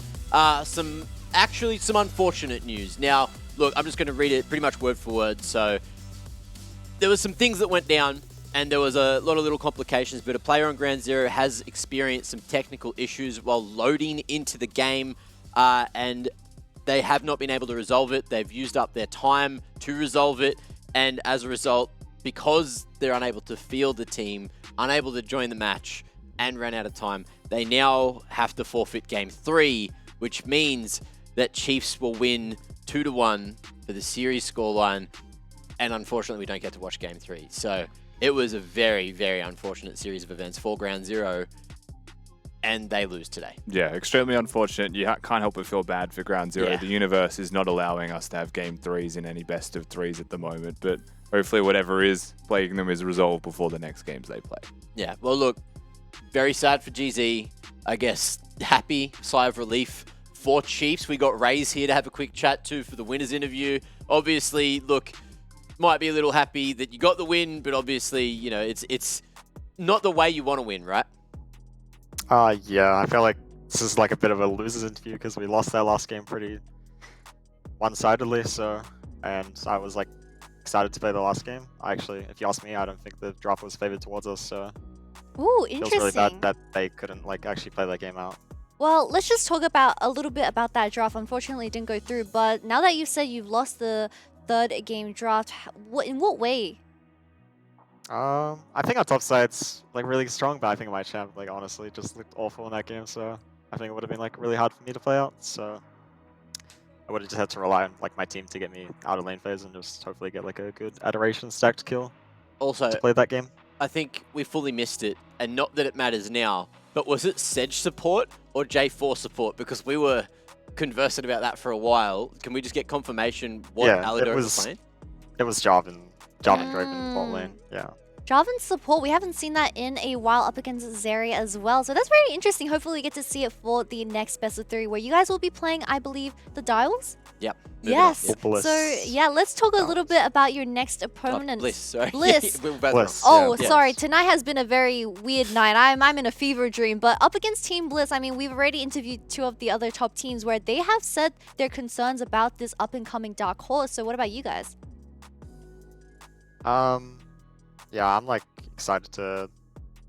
Honestly, I got distracted by the question, but can you just repeat the question again? No worries. Sorry. So 2 of the other teams, I believe it was Chaz from Dials, and we also had, I believe, PGG saying that Team Bliss is looking really, really strong as the dark horse. So as you guys that are going up against them for the next week, what are your thoughts on this team? Yeah, I think the top 4 is like pretty cemented. Well, I mean, after losing today, it's hard to say how like good we actually are as a team, you know, on stage. But I think Bliss are like a strong opponent, and I don't think the series will be like free for us at all, especially after today's game. But like, I'm confident that hopefully we can like improve on our drafts and take it confidently. Okay, and now what's your thoughts on what's going to go down in the lower bracket? Of course, I think it's Kangar up against GZ now. That's confirmed after, you know, they've lost today. So do you think from your experience against both these teams, GZ are looking much better now? Because in that second game we noticed, you know, Rusty's words were they were just much more decisive, right? And just seemed to be going and playing as a team. Yeah, I think Ground Zero just like knew when to take fights, and I watched the game yesterday against between Bliss and Kanga, and like Kanga did look pretty clueless like going into that game. I think they took like 4 fights and just made the game really easy for Bliss. So I think it's hard to tell like how good Bliss were off that game, and yeah, I expect Ground Zero to 2-0 just based off like today and yesterday. Oof. Another 2-0 for these best of 3s. We haven't yet to be blessed by a game 3 just quite yet, but something that has been a prevalent pick for all of these games is that Zeri, although it has gone both ends, you know, 10-0-0-10, we're not too sure, but what are your takes on the ADC meta now with Overheal coming in as a buff? I've been playing around with it. I think it like scales really well into the game. If you can like afford to get Bloodthirst or an Overheal, it's like a 700 HP shield, which is just like insane. But a lot of games like don't allow for that. So yeah, I think Zeri especially is like just really strong with that combo. Now quickly, before we wrap up the winners interview here, Do you and Bio have a secret handshake? Because I'm just assuming that's Bio right next to you, right? Yeah. Do you have a secret handshake? We have not prepared like any like purpose Now's your winning chance. celebrations yet. Now's your chance. Get him. You're doing Get the one ready handshake. for next week. He assigned you homework. Netflix. I don't Ready for have next any week. handshake. Ready for next week. You don't want to do it Next right week. now? I do not have anything. Okay. In my All right. mind Well, right look, now. I'll let you guys work on something, being teammates next to each other. Enjoy the win, and we'll see you next week, Raze. Thank you. See you next week. He really didn't want to do that No, handshake. Raze is someone who'll say no to something Yeah. and he'll stand by that. He no was sitting forever. here, and he's like, I'm not moving my arms. Yeah, There's yeah. no way where I'm moving my arms to shake this guy's hand. You know? Like that. Like, ferocious. Jesus. Yeah. We needed to zoom in on your facial expressions right there. One day. But look, we need to zoom in on the W holder, on the Dare MVP winner, and that, of course, is... So, Thank you, Miss Producer. We put all of the production on hold. Yeah. Make sure we get that out of the way. Hold the show real quick. Hold up. I got told Dare MVP was ready, and I just got this close-up, huh? It was Mac. It was me. I was the Dare MVP. This is what the show's descended into. So here we are, huh? I was Bio Panther, not me. This is what Wow. happens when we don't get a third game. Yeah. But we will be photoshopping that face I just made onto this image later. I went 7, 3, and 10. I had 60% KP, and I got 20% of your money. And look, BioPanther is probably the most deserving MVP in this series, Mac, to completely ignore you being photoshopped onto it for now. The game number 1 was really the reason above all else for this, right? Like, he had just such an incredible Pantheon performance, and it's not just individually winning his lane, but it's playing with the team, right? Being able to cheat tempo and get to those team fights with very short order. And game 2 as well, felt like he was getting caught out less than some of the other Chiefs members as well. And then look, Ground Zero obviously didn't have that good first game. That was a hard MVP to pick. We were really relying on game 3 to decide it, and it was just like, whoa. What do you do? What do you do? Now, look, that brings us to the play of the day. Where do we think that's going? Because I know, but do you guys remember anything that happened in game 1, or do you think it was from game 2? All right, Mac, Jerry, Lulu, Jerry, Yumi, Jerry, Rakan, Jerry, Seinfeld, Jerry. Zeri. What? What about it? Dante quad. That was such a mid-quad. I mean... You're telling me that mid quad was better than the hype triple? Yeah. I'm done. The Violet triple. No. Hey. It's No, still no. Zeri in But the guess end, what? but still. 4 is better than 3. That is such a lie, and that is why we have Violet getting the play of the day with the not mid-quad, but a sneaky little triple before Fallen. Yeah, this was of sick. course, this is... Look, this could have been really good for Mammoth, but it wasn't. This was such a winning play for the side of Mammoth, where I think if Voice just didn't cancel these 2 Oh, I orders, knew one that was right coming. here, I knew that was coming. it was just such a winning play and could have been the 3 This is how I know game you're a color decider. caster now, And Kitty. I was just molding out of my head because Violet here, he was just 2 orders away from dying. I mean, it was painful to watch, but congratulations to Violet for playing the Zeri champion in 13.3 because we love her. I don't. I love Zeri XD. I love Violet did his job, Zeri man. XD. Violet did his bit. We can talk about the fact that Voice maybe cancelled auto attacks for sure, but Violet played it the best that he possibly could and ended up with 3 kills for it. So he gets the montage, he gets to put Mammoth on a poster, and he gets to have the play of the day. Awesome. I mean, Aladoric, not Aladoric, sorry. I just think every Rakan is Aladoric. Ventress did let a really nasty W there. It just wasn't enough CC to stop Violet from being an absolute menace in this team fight. Even with Dongi ulting in and providing that extra bit of resistance from the Gallia ultimate, it just enabled Violet to pick up that triple. Yeah, and look, Aladoric and Rakan are spitting images of one another as well, so I completely understand that mix-up.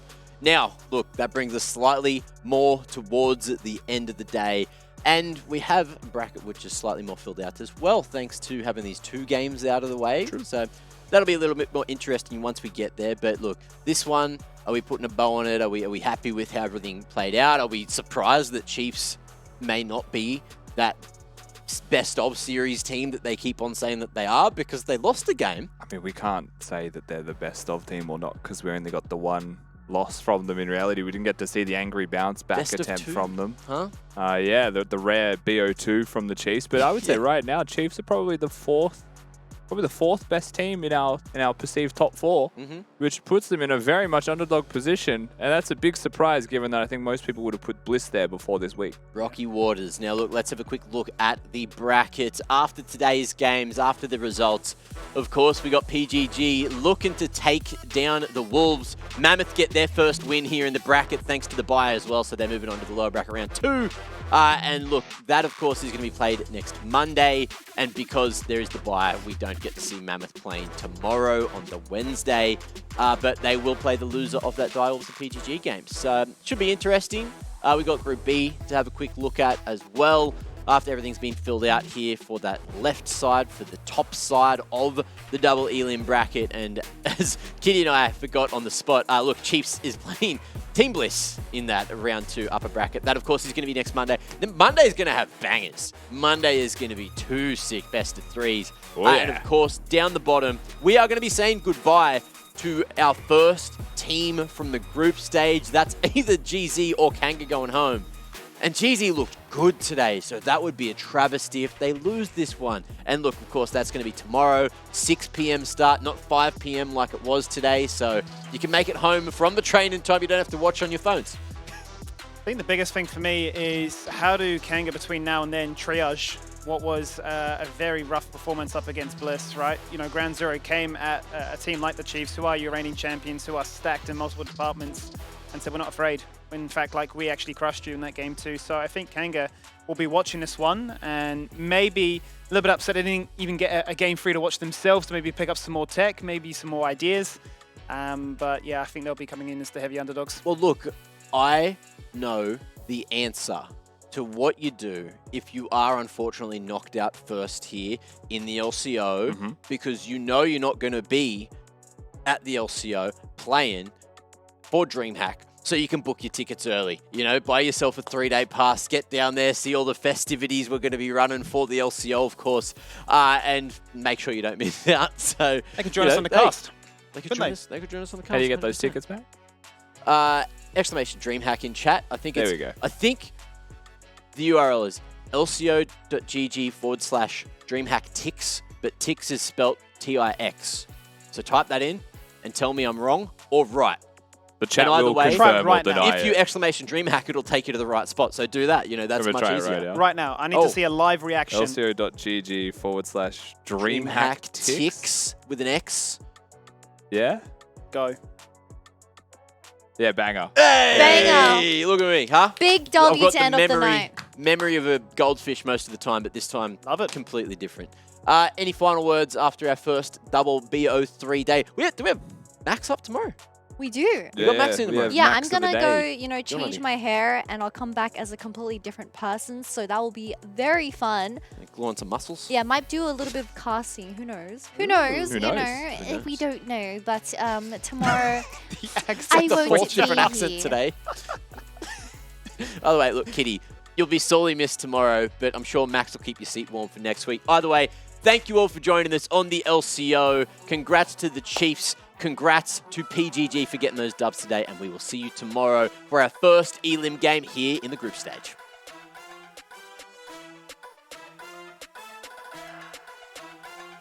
And he's going to try and disengage, still caught in the grasp of that hook.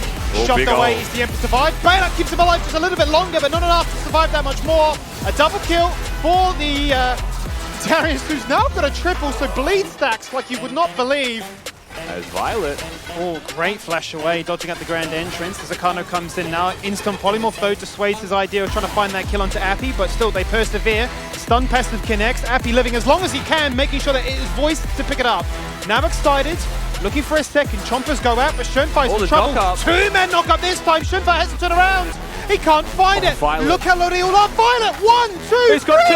two. No way! And Chiefs looking for a potential collapse here, but Raze might be the one that gets caught. Raze does have twins, has the ultimate as well, brings the feathers down and snaps back to find one.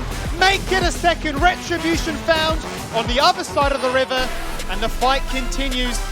And Ground Zero may have just overstayed their welcome. Half HP already. Certainly is, but Tron is the focus right now. Lightning Crash active. Dante looking to try and 1v9 in a corralled position like this. He finds his first shutdown, and that's boding well for them. Second kill, make it a double. Raze looking to try and answer back, make it a triple now. Can we run it down? Can the Kiwi King look to try and get it done up against the rookie?